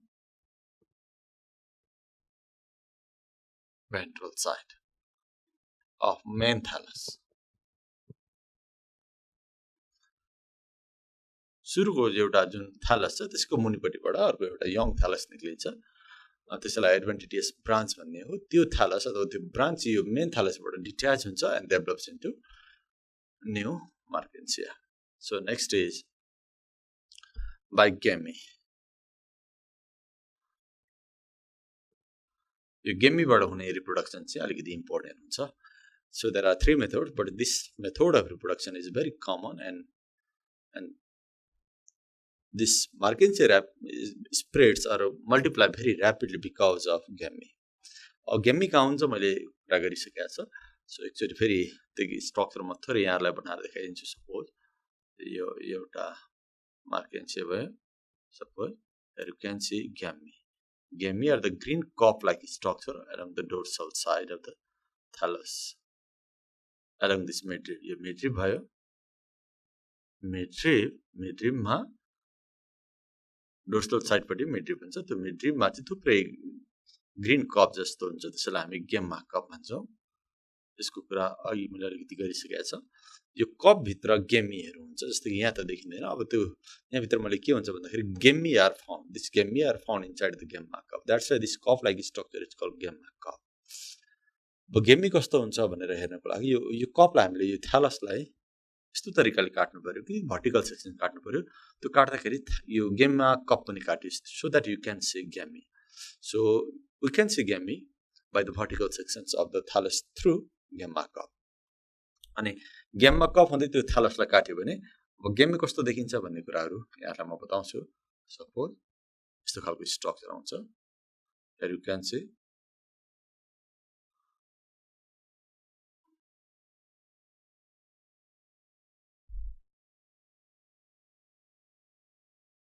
here you can see.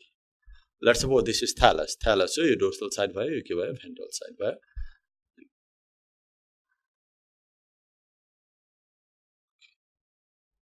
And here you can see gamma cup. यसैलाई भन्छ हामी gamma cup. You can see a cup like structure. Gamma cup भयो. This is dorsal side, and this is what ventral side. Ventral साइडमा थुप्रै एराइजोइड्स र स्केल्सहरू हुन्छ. यहाँले बिर्सनु हुँदैन. सो अब यहाँभित्र गेमी हुन्छ म भन्दै थिएँ. गेमीहरू डिफ्रेन्ट साइजको हुन्छ. ठुलो गेमी चाहिँ सेन्टरमा पाइन्छ. यसरी अलिक ठुलो साइजको छोटो स्टक हुन्छ. अलिक सानो सानो गेमीहरू चाहिँ अलिक छेउछेउतिर पाइन्छ. यस्तो यो अहिले मैले बनाएको स्ट्रक्चर गेमीहरूको हो. थुप्रै गेमीहरू हुन्छ यहाँनिर यसरी. Several gemmae are found with short stalk. गेमीको छोटो स्टक पनि हुन्छ जसले गर्दा यो फेदमा टासिया हुन्छ. In this way gemmae are found. You can see the different size gamete, larger one at the center and the younger one at the periphery of this gamma cup. So यहाँभित्र म्युसिलेज हेयर्सहरू पनि हुन्छ. मसिनो हेयर्सहरू पनि हुन्छ गेमीहरूको बिचमा. यो अहिले मैले यहाँलाई देखाएँ गेमी, डिफरेन्ट साइज्ड गेमी in the different stage of the development, and they are intermixing with what mucilage hairs. मैले mucilage hairsहरू पनि बनाएँ. यसलाई hairs भनेर मैले यहाँ लेखेँ. Hairs like structures are found. So अब यसले कसरी रिप्रोडक्सन गर्छ भन्दाखेरि जब यो गेममा कप भित्र यो त पानी भएको ठाउँमा पाइन्छ near the sources of water यो गेममा कप भित्र पानी जान्छ यो भित्र पानी जान्छ पानी भरिसकेपछि के हुन्छ भन्दाखेरि यहाँ पानी आइसकेपछि यहाँनेरि once the water is found inside this गेममा कप यो म्युसिलेज हेयर्सले वाटरलाई एब्जर्ब गर्छ अनि खेरि त्यो म्युसिलेज हेयरको भोल्युम बढ्छ फुलेर जान्छ त्यो म्युसिलेज हेयर फुल्छ त्यो फुलेको कारणले it gives pressure to the gemmae ग्यामीलाई प्रेसर दिन्छ अनि ग्यामीहरू डिट्याच हुन्छ यसको सर्ट स्टक हुन्छ भने मैले त्यो स्टकबाट यो ग्यामीहरू डिट्याच हुन्छ because of the pressure given by mucilage hairs why because mucilage hairs absorbs water once the water is available inside the cup and the volume of the mucilage hairs increases and increasing volume gives pressure to this gamete and the gamete are detached from their stalk and start to float in the water inside the gamma cup यो गेममा cup भित्रको पानीमा float हुन थाल्छ र अब त्यो पानी सँगसँगै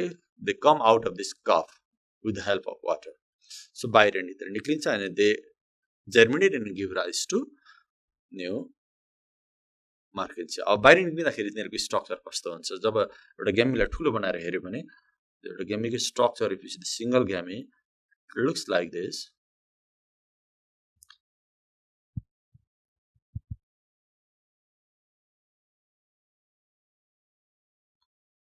यस्तो खालको स्ट्रक्चर हुन्छ so this is the stalk here you can see stalk and it is this gamete with the help of that stalk are attached at the floor of this gamma cup. So this is the single structure of gamete and its gamete is multicellular structure. You can see number of cells are found in the gamete. Means it is multicellular structure. And some of the cells in this gamete contains oil as a rich of food. These are known as the oil cells. Let's suppose these are the oil cells.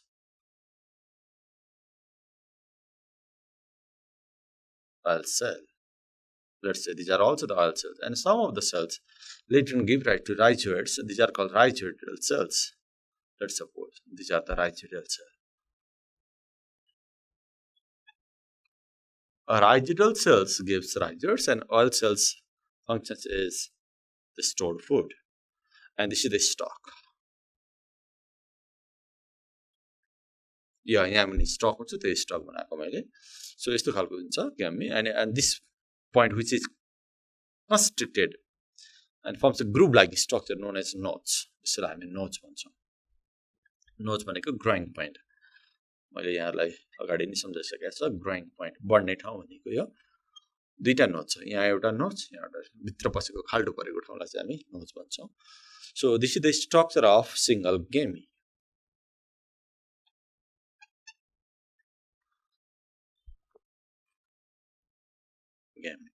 अब मैले कुरा गर्दै थिएँ कि जब यो पानीसँग बाहिर निक्लिन्छ यो डिट्याच भइसकेको हुन्छ स्टकसँग र अब यसको नोच अब यदि सुइटेबल ठाउँमा पर्यो भने यहाँबाट पानीबाट बाहिर निक्लिन्छ पानीबाट बाहिर निक्लेर माटोमा पुग्छ अनि माटोमा पुगेर यदि सुइटेबल सर्फेस अथवा सुइटेबल ह्याबिट्याट भयो भने दिस गेमी गिभ राइज टु न्यू मार्केन्सिया एउटा गेमीबाट दुईटा मार्केन्सिया भन्छ कि सिन्स इच गेमी कन्टेन्स टु नोचेस दुईटा नोचहरू हुन्छ त्यो प्रत्येक नोचबाट यहाँबाट नयाँ मार्केन्सिया डेभलप हुन सुरु गर्छ यहाँबाट नयाँ मार्केन्सिया सो फाइनली स्ट्रक्चर हेरे पनि यस्तो हुने भयो फाइनली मानिलिउँ यो यो यो अहिले मैले बनाएको गेमी भयो एउटा गेमी अनि यहाँबाट नयाँ मार्केन्सिया यसरी डेभलप हुन्छ यहाँबाट नयाँ मार्केन्सिया यसरी so each gemmae develops to new Marchantia thallus with the help of that two notches. So this is how reproduction occurs. This is what young markensia.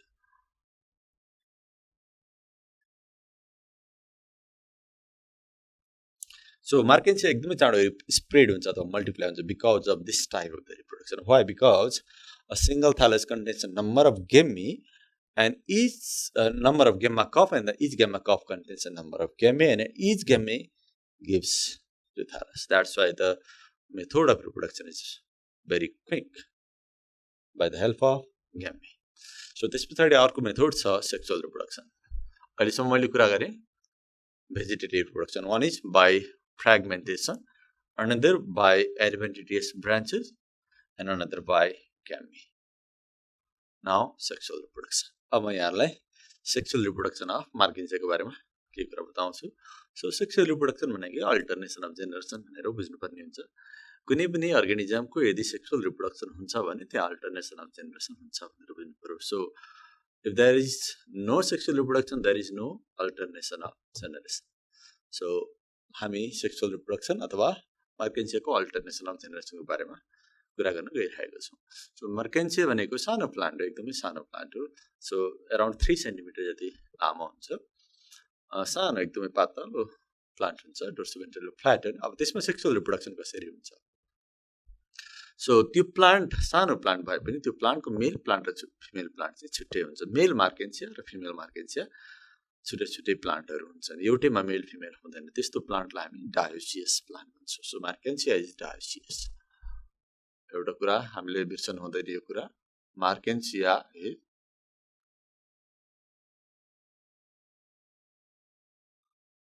Dioecious so डायोसियसको meaning के रहेछ having two different plant one for male and another for female भनेको मेल र female एउटैमा हुँदैन फरक फरक प्लान्टमा हुन्छ भने this is called dioecious so there is male Marchantia there is what female Marchantia अब यो कसरी चिन्ने भन्ने कुरा भयो सो अघि मैले देखाएको जुन थ्यालस स्ट्रक्चर छ थ्यालस मात्रैलाई हेर्यो भने मेलको पनि उस्तै हुन्छ फिमेलको पनि उस्तै हुन्छ र सेक्सुअल रिप्रोडक्सन हुने बेलामा अर्को एउटा स्ट्रक्चर डेभलप हुन्छ त्यसैको आधारमा हामीले चिन्नुपर्ने हुन्छ अब म यहाँलाई पहिला मेल प्लान्ट मेल मार्केन्सिया कस्तो हुन्छ फिमेल मार्केन्सिया कस्तो हुन्छ त्यसको फिगर बनाएर देखाउँछु अनि बाँकी कुरा गरौँला जस्तै कि मेल मार्केन्सिया हेऱ्यो भने सपोज यो भनेको चाहिँ सपोज थ्यालस भयो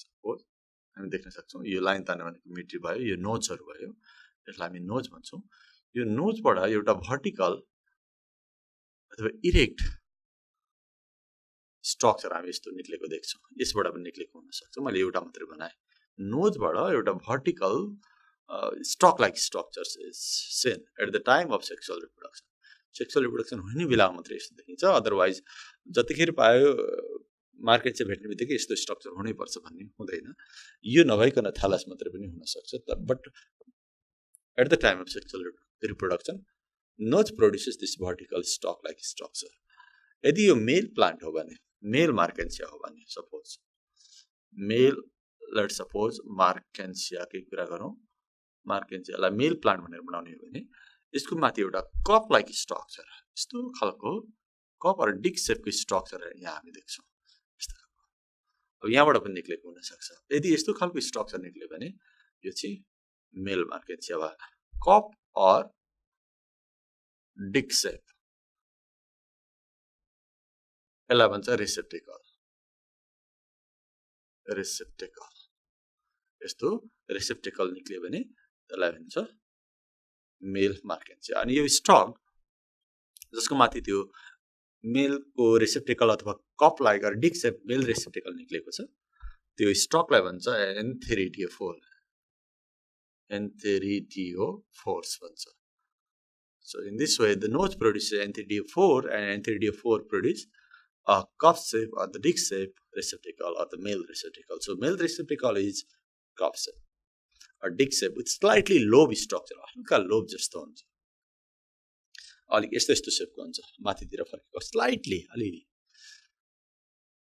अब फिमेल प्लान्टमा हेऱ्यो भने चाहिँ कस्तो हुन्छ भन्दाखेरि थ्यालस त त्यस्तै नै हुन्छ सो लेट सपोज यो you can see let suppose मार्केन्सिया मानिलियो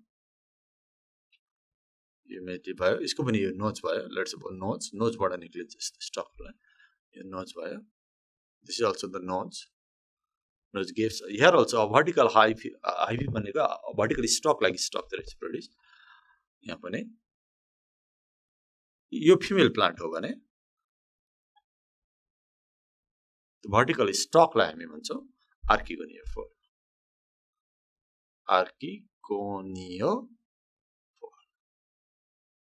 and this archigoniophore bears receptacle known as the female receptacle at its tip to palma female receptacle देखा पर्छ archigoniophore को त्यो स्टक को टुप्पामा र त्यसको स्ट्रक्चर र यसको स्ट्रक्चर फरक हुन्छ त्यसैको आधारमा हामी चिन्छौँ यदि फिमेल रेसेप्टिकल हो भने यसको टुप्पामा बनेको फिमेल रेसेप्टिकल को शेप चाहिँ अम्ब्रेला शेपको हुन्छ यस्तो शेपको अम्ब्रेला शेपको हुन्छ with number of finger-like structures in this way. यस्तो सबको structure देखिन्छ. Here you can see this is what female receptacle, which is umbrella-like structure, drooping shape. मुनि झुन्डेको जस्तो यस्तो न्युरेको जस्तो देखिन्छ. But if it is male receptacle, then it is cup shape or dick shape. But this is female receptacle. Umbrella-like female receptacle.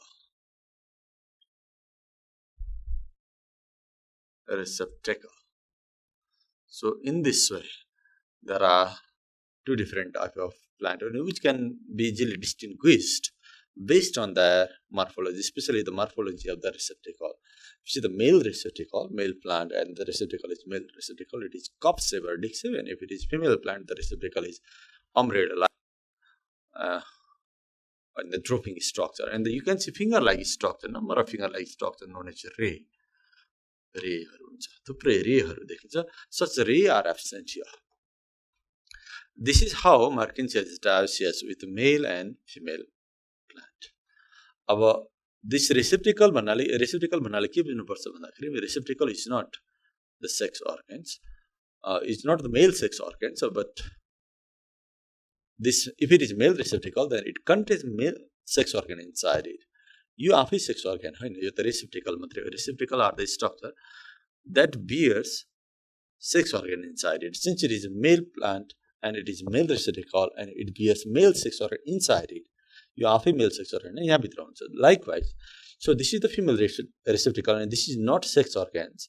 And inside this receptacle, female sex organs are found. And the male sex organ which are found inside this male receptacle is called antheridium, and the female sex organ which are found inside this female receptacle is called archegonium. So antheridiums are found inside this male receptacle and archegoniums are found inside this female receptacle. यहाँ भित्र थुप्रै male sex organ एन्थ्रेडियम हुन्छ, यहाँ थुप्रै female sex organ यहाँ भित्र हुन्छ, आर्किगोनियम्सहरु हुन्छ. अब तिनीहरु कसरी बसेको हुन्छ भन्ने कुरा हेर्नको लागि चाहिँ हामीले यसको भर्टिकल सेक्सन्स काट्नु पर्ने हुन्छ. भर्टिकल सेक्सन्स काट्दाखेरि हामी देख्छौं, सपोज मैले त्यही स्ट्रक्चर यहाँलाई बताउँछु. जस्तो कि vertical sections through male receptacle. यो मेल रिसेप्टेकल हुँदाखेरि यहाँ यसरी भर्टिकली काट्यो भने you can see the antheridium which are found inside this male receptacle. So बाहिरबाट हेर्यो भने चाहिँ देखिँदैन. त्यसको एरेन्जमेन्ट यस्तो हुन्छ. लेट्स सपोज यो कप शेपको हुन्छ भनेको छ मैले. कप शेपको स्ट्रक्चरमा मैले एउटा रफली एउटा स्ट्रक्चर बनाए. लेट्स सपोज एउटा हाफ पोर्सन मात्रै बनाउँछु म यहाँहरुलाई देखाउनको लागि. Here you can see थुप्रै यसरी here you can see antheridium born in a chamber. एउटा च्याम्बरमा एन्थ्रेडियमहरु यसरी बसेको देखिन्छ. यो साइडमा मैले आधी मात्रै बनाएको छ. यहाँ यो साइडमा पनि यस्तै खालको हुन्छ अर्को. लेट्स सपोज म त्यो पनि बनाइदिहाल्छु यहाँहरुलाई. Here you can see cup-like structure. This is what male receptacle, and this is the vertical section. Here you can see arrangement of antheridium, smaller towards the periphery. सानो सानो एन्थ्रेडियमहरु टुप्पातिर हुन्छ र ठूलो खालको एन्थ्रेडियमहरु बीचमा हुन्छ. And this antheridium are born in a chamber known as the antheridial chamber. एउटा च्याम्बरमा यसरी बसेको हुन्छ एउटा च्याम्बरमा. अनि यहाँ बीचमा अर्को एउटा च्याम्बर हुन्छ. This is called air chamber. This is again what antheridial chamber. And this is again what air chamber. This is antheridial chamber. Let's say this is air chamber. Again antheridial chamber. This is again, let's suppose air chamber. This is how several antheridium are formed. You can see. Okay. So they are born in a chamber. This chamber, with the help of that short stalk, they are found inside the chamber. एउटा छोटो stock हुन्छ जसले गर्दा तिनीहरु च्याम्बरमा टाँसिएको हुन्छ. अनि यहाँनिर चाहिँ एयर च्याम्बर हुन्छ. This is air chamber. This is what antheridial chamber. This is अलिक ठुलो बनाउने हो भने यस्तो देखिने भयो. This are the antheridium. यो सबै एन्थ्रेडियमहरु. सो लार्जर एन्थ्रेडियम यहाँनिर देख्छौं, स्मलर एन्थ्रेडियमहरु यतातिर देख्छौं. Let's suppose this is air chamber.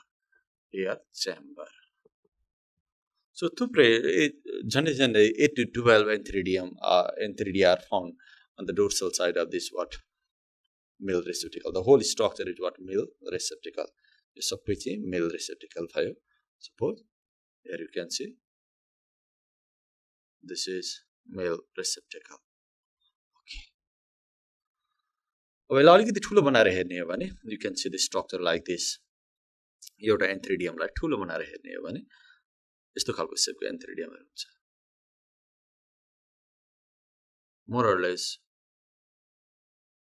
round shape को एन्थ्रिडियमहरु हुन्छ with a short multicellular stalk. Multicellular stalk हुन्छ. यो stalk भयो with the help of which it is attached with the antheridial chamber. यहाँ एउटा antheridial chamber हुन्छ. जस्तै मैले यहाँलाई त्यहाँ देखाइसकेको छ. एउटा antheridial chamber. Let's suppose this is antheridial chamber. This is antheridial chamber. यो antheridial chamber भयो अनि यहाँ भित्र बनेको चाहिँ के हो antheridium भयो अनि यो antheridium को stalk अनि यहाँ नेरी हुन्छ air chamber. Air chamber यहाँ नेरी भयो अनि अर्को antheridial chamber फेरि यहाँ नेरी हुन्छ. There is another antheridial chamber which bears another antheridium. Let's suppose. Let's see.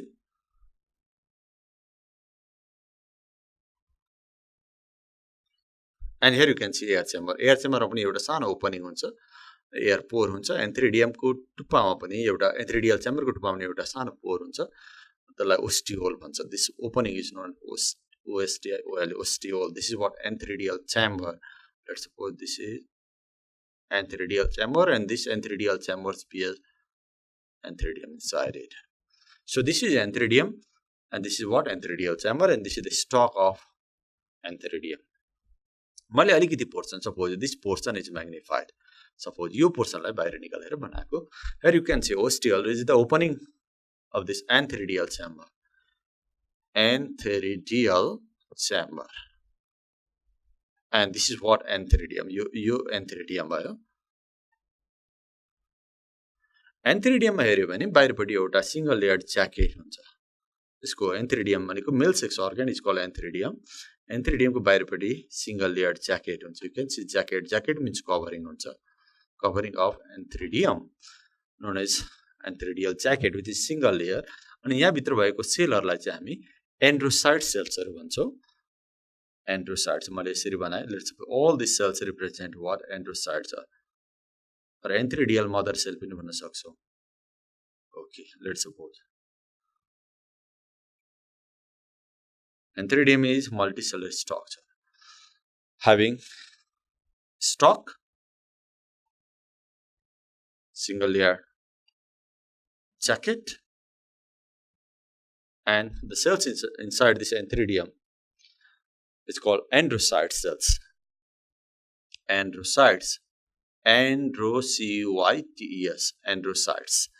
So number of androcyte cells are found and each androcyte cells or antheridial mother cells पनि भन्छ हामी यसलाई. यही सेलहरु चाहिँ पछाडी गएर के हुन्छ एन्थेरोजोइट्स मा कन्भर्ट हुन्छ. जस्तो कि एन्थेरोजोइट्स बनिसकेपछि सपोज म यहाँ नेरी बनाउँछु यही सेलहरुमा चाहिँ त्यही पछाडी गएर एन्थेरोजोइट्स मा चाहिँ this is how the antherozoites are formed. You suppose antheridial chamber by let's suppose this is what antheridial chamber. So सुरुमा चाहिँ antheridial mother cell अथवा androcytes हरु मात्रै हुन्छ. This androcyte cells becomes what antherozoites with maturity. Mature हुँदै गएपछि यसरी antherozoites हरु बन्छ inside antheridium. So antherozoites means these are the male gamete. So antheridium now it is called what? Antherozoites. Antherozoites. मैले दुईटा एउटै सुरुको यङ स्टेजको एन्थेरिडियम हेर्यो भने यस्तो हुन्छ. अलिक म्याच्योर स्टेजमा हेर्यो भने त्यो एन्थेरिडियम भित्र एन्थेरोजोइट्सहरु बनिसकेको हुन्छ. This is how antherozoites or male gametes are produced. Male gametes are produced by male sex organ called antheridium. Antheridium भनेको चाहिँ male sex organs. So फेरि एकचोटी म यहाँलाई सम्झाऊ. यो कप भयो. कपको नाम चाहिँ मेल रेसेप्टिकल भयो. Male receptacle. This male receptacle contains number of such antheridia on the dorsal side. Enclosed inside a chamber known as what? Antheridial chamber. Each antheridial chamber contains one antheridium which is alternate with what? Air chamber. यो चाहिँ air chamber भयो. यो चाहिँ air chamber हुन्छ. सम्झिनु होला. अनि प्रत्येक एन्थेरिडियल चेम्बरमा एउटा एन्थेरिडियम हुन्छ जसको चाहिँ के हुन्छ स्टक हुन्छ अनि बाहिरपट्टि एउटा ज्याकेट हुन्छ. त्यसको नाम हो simply jacket or wall which is single layered and the cells inside this antheridium is called androcytes. CYTS अथवा antheridial mother cell पनि भनिन्छ. अनि त्यही each androcyte अथवा entheridial mother cell later on develops or metamorphoses into what? Entherozoites. So number of entherozoites are finally formed inside this entheridium. So एउटा entherozoites हेर्यो भने चाहिँ it looks like this. एउटा entherozoites चाहिँ यस्तो खालको हुने भयो. Coiled and यो मैले पहिले बताइसकेको छु, coiled and biflagellated हुन्छ. This is the structure of single entherozoites, which is coiled and biflagellated. This is male gamete. Markensia को male gamete अथवा sperm यस्तो खालको हुन्छ. Coiled and biflagellated. Male gamete लाई हामी sperm पनि भन्न सक्छौं. अथवा entherozoid. An entherozoid रहने structure लाई entheridium. An entheridium हरु बस्ने ठाउँलाई receptacle.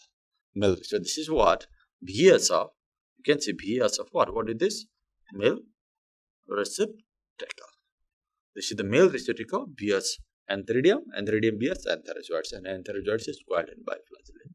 So this is how you can understand how these entheridia are produced inside this cup, how they are arranged, and how they produce what? Entherozoids, and how is the shape of the entherozoids? Coiled and biflagellated. Like that, coiled and biflagellated. अब त्यस्तै हामीले female receptacle को vertical section काट्यो भने we can see the arrangement of female sex organ called archegonium. यो यतिसम्म कुरा चाहिँ मैले entheridium को कुरा गरेँ. अब म archegonium को कुरा गर्छु. यसलाई काट्नु पर्यो. अब यहाँ भित्र archegonium हुन्छ भनेर भने मैले female receptacle contains female sex organs called archegonium, but you cannot see from outside because they are lying inside this umbrella-like structure. So once you cut it vertically, then the structure will be and the arrangement will be clear. So त्यो structure हेरौँ हामी. यो female receptacle लाई काट्दाखेरि कस्तो हुन्छ? Since it is cup shape structure, cup shape भएको हुनाले मैले अलिक सानो structure बनाएँ यहाँनेरि. जस्तो कि अहिले मैले बनाएको structure चाहिँ vertical sections of female receptacle. जस्तो कि यो चाहिँ cup shape को हुन्छ. सरी यो चाहिँ umbrella shape को हुन्छ. Here you can see. अहिले मैले बनाएको रे भयो. Suppose यहाँ बीचमा स्टक हुन्छ. यो स्टक को नाम भनेको यो स्टक हो. यसको नाम हो archegonium 4 अनि यो औंला जस्तो स्ट्रक्चर हुन्छ भने चाहिँ मैले यहाँलाई सम्झाउन होला. लेट्स सपोज यो औंला जस्तो स्ट्रक्चर को नामलाई हामी रे भन्छौं. यस्तो खालको स्ट्रक्चर हुन्छ. ल This is the vertical sections of VS of female receptacle. अनि यहाँनेरि झुन्डी राखेको हुन्छ. आर्किगोनियमहरु चाहिँ यहाँनेरि झुन्डी राखेको. यो चाहिँ रेसेप्टेकल को भर्टिकल सेक्सन्स भयो. यो भर्टिकल सेक्सन काट्दाखेरि आर्किगोनियमहरु यहाँनेरि झुन्डेको हुन्छ. फरक के देखिन्छ भन्दाखेरि male receptacle which is cup like यसलाई काट्दाखेरि चाहिँ antheridium are born on the dorsal side माथितिर बन भएको देखिन्छ. माथितिर कपको माथितिर. तर आर्किगोनियमलाई काट्यो भने सो आर्किगोनियम सरी यो फिमेल रेसेप्टेकललाई काट्यो भने आर्किगोनियमहरु यतातिर हैन यो साइडमा हैन मुनिपटि झुन्डिरहेको अवस्थामा पाइन्छ. सो थुप्रै आर्किगोनियमहरु पाइन्छ. जस्तो कि 11 देखि 16 17 वटासम्म 11 to 17 archegonium are hanging in this structure. यहाँले झुन्डी राखेको हुन्छ. एउटा पर्दा जस्तो स्ट्रक्चर हुन्छ. कर्टेन लाइक स्ट्रक्चर हुन्छ जसलाई पेरिचेटियम भन्छ. पेरिचेटियम मैले यहाँ लेख्दै PERICHAETIUM. A curtain-like structure, perichetium, is found on the ventral side of this female receptacle, and with the support of this perichetium, several archegonia are found hanging condition. With the help of this perichetium, यसरी झुन्डी राखेको हुन्छ. यहाँ चाहिँ ठुलो चाहिँ कतातिर हुन्छ भन्दाखेरि ठुलो आर्किगोनियम चाहिँ यतातिर हुन्छ. And each archegonium is conical flag-shaped structure. You can see how they are hanging. You can see मैले धेरै त बनाएन मैले बताइरहेको थिएँ. There are around 11 to 15 archegoniums are hanging on the ventral side, but here I have only shown 3 on this side. Let's suppose यो साइडमा पनि त्यसरी नै सानो चाहिँ यो साइडमा हुन्छ toward the center. अलिकति फरक छ. यहाँ यसमा हेर्नु भने सबैभन्दा ठुलो चाहिँ बिचमा छ र सानो छेउछेउमा छ. यसमा चाहिँ सानो आर्किगोनियम चाहिँ यो स्टक भएतिर र ठुलो चाहिँ अलिक यो यसलाई हामी रे भन्छौं. रेतिर हुन्छ ठुलो चाहिँ. यो अलिकति ठुलो साइजको आर्किगोनियमहरु भयो. अझै ठुलो साइजको बनाए मैले. So this is how archegoniums are born. So these are archegonium. Let's suppose मैले यहाँ लेखेँ archegonia. So in this way, several archegonia are found on the ventral side of this female receptacle, hanging with the help of vegetative, which is cotton-like or membranous structure. And you can see finger-like structure, ray, and this is what archegonia for. This is what archegonia forms. अब एउटा female sex organ चाहिँ कस्तो हुन्छ भन्ने कुरा आयो फेरि. How is the structure of single archegonia? जस्तो कि यहाँ थुप्रै antheridium थियो. How is the single antheridium? It looks like this. And then how is the antherozoids? It looks like. अब त्यही कुरा हामी यहाँ गर्छौं. यो त arrangement मैले देखाएँ. Archegonia are arranged in this way. अब एउटा archegoniumलाई ठुलो बनाएर हेर्यो भने कस्तो देखिन्छ. So each archegonium contains is conical flag-shape structure. Conical flag-shape structure हुन्छ. You can see with swollen base and long slender neck. एउटा base हुन्छ अनि लामो neck हुन्छ. So it is conical flag-shape structure. And this portion is called venter. यसैलाई हामी venter भन्छौं. VENTR. यो मैले archegonium को एउटा single archegonium लाई ठुलो बनाएर देखाइरहेको छु. The swollen base archegonium को फेद चाहिँ अलिकति फुलेको हुन्छ, known as the venter. And this portion is called neck. This portion is called neck. So in this way, archegonium, which is conical flag-shape structure, is divided into two. The base swollen part is known as venter and the long slender neck. So archegonium को पनि बाहिरपट्टि एउटा jacket हुन्छ, एउटा single layer jacket हुन्छ. जस्तो antheridium को पनि थियो त्यस्तै यहाँ पनि एउटा सिंगल लेयर ज्याकेट हुन्छ. र टुप्पामा चारवटा कभर सेलहरु हुन्छ. There are 4 cover cells at the tip. यहाँनेरि 4 cover cells. यसलाई मैले cover cells भने. Let's suppose cover cells, which functions like a lid. Archegonium को बिर्कोको जस्तो काम गरिरहेको हुन्छ. There are 4 cover cells. And the swollen base called venter. And this venter contains a large cell known as egg. This is called egg. And the smaller cells known as ventricanal cells. यो ठुलो सेललाई चाहिँ हामी egg भन्छौं अथवा female gamete भनौं. र यो अलिक सानो सेललाई भेन्टरमा भएको सानो सेललाई ventricanal cells. मैले सर्टकटमा लेखे VCC, ventricanal cells हुन्छ. So these two cells are found in venter. भेन्टरमा यो दुईटा सेलहरु भयो. एउटा ठुलो सेल जुन चाहिँ फेदामा हुन्छ त्यसलाई egg भन्ने अथवा female gamete, अलिक सानो ventricanal cells. र नेकमा चाहिँ neck canal cells हुन्छ. थुप्रै neck canal cells हुन्छ. 5 to 7 neck canal cells भन्छ हैन. So these are called neck canal cells. मैले सर्टकटमा NCC लेखे. NCC भन्नाले neck canal cells. मैले यहाँ neck canal cells. This VCC means ventricanal cells.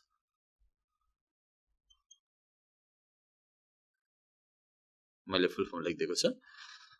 So this is the structure of single archegonium. This is the structure of यहाँले बुझ्नुपर्छ. This is what single archegonium, which is conical flag-shape structure. Since archegonium is female sex organ, that's why it bears what? Female gamete known as egg. So this is how 6 organs are found in the Mercantia, and they produce what? Male and female gamete. Male saucer and antheridium produce what? Antherozoids, and these female sex organs which are arranged in this way, and this bears egg. Each archegonium bears 1 egg, but each antheridium produces a number of antherozoids. So once this antheridium is matured, antheridium mature भइसकेपछि के हुन्छ भन्दाखेरि just before the fertilization यसको यहाँको tip सेल्सहरु यहाँको सेल्सहरु dissolve हुन्छ and they come out बाहिर निक्लिन्छ यिनीहरु. थुप्रै antherozoidsहरु बाहिर निक्लिन्छ with the help of mucilage, and the mucilage dissolves in water and the antherozoids are free. अब मैले यो antheridium त यहाँनेरि छ, फेरि यहाँले बुझ्नु होला. यो एउटा प्लान्ट हो, यो अर्कै प्लान्ट हो. यो antheridium यहाँ भित्र छ र यहाँको antheridium को टुप्पो के भयो भने रप्चर भयो भने त डिजल्भ भयो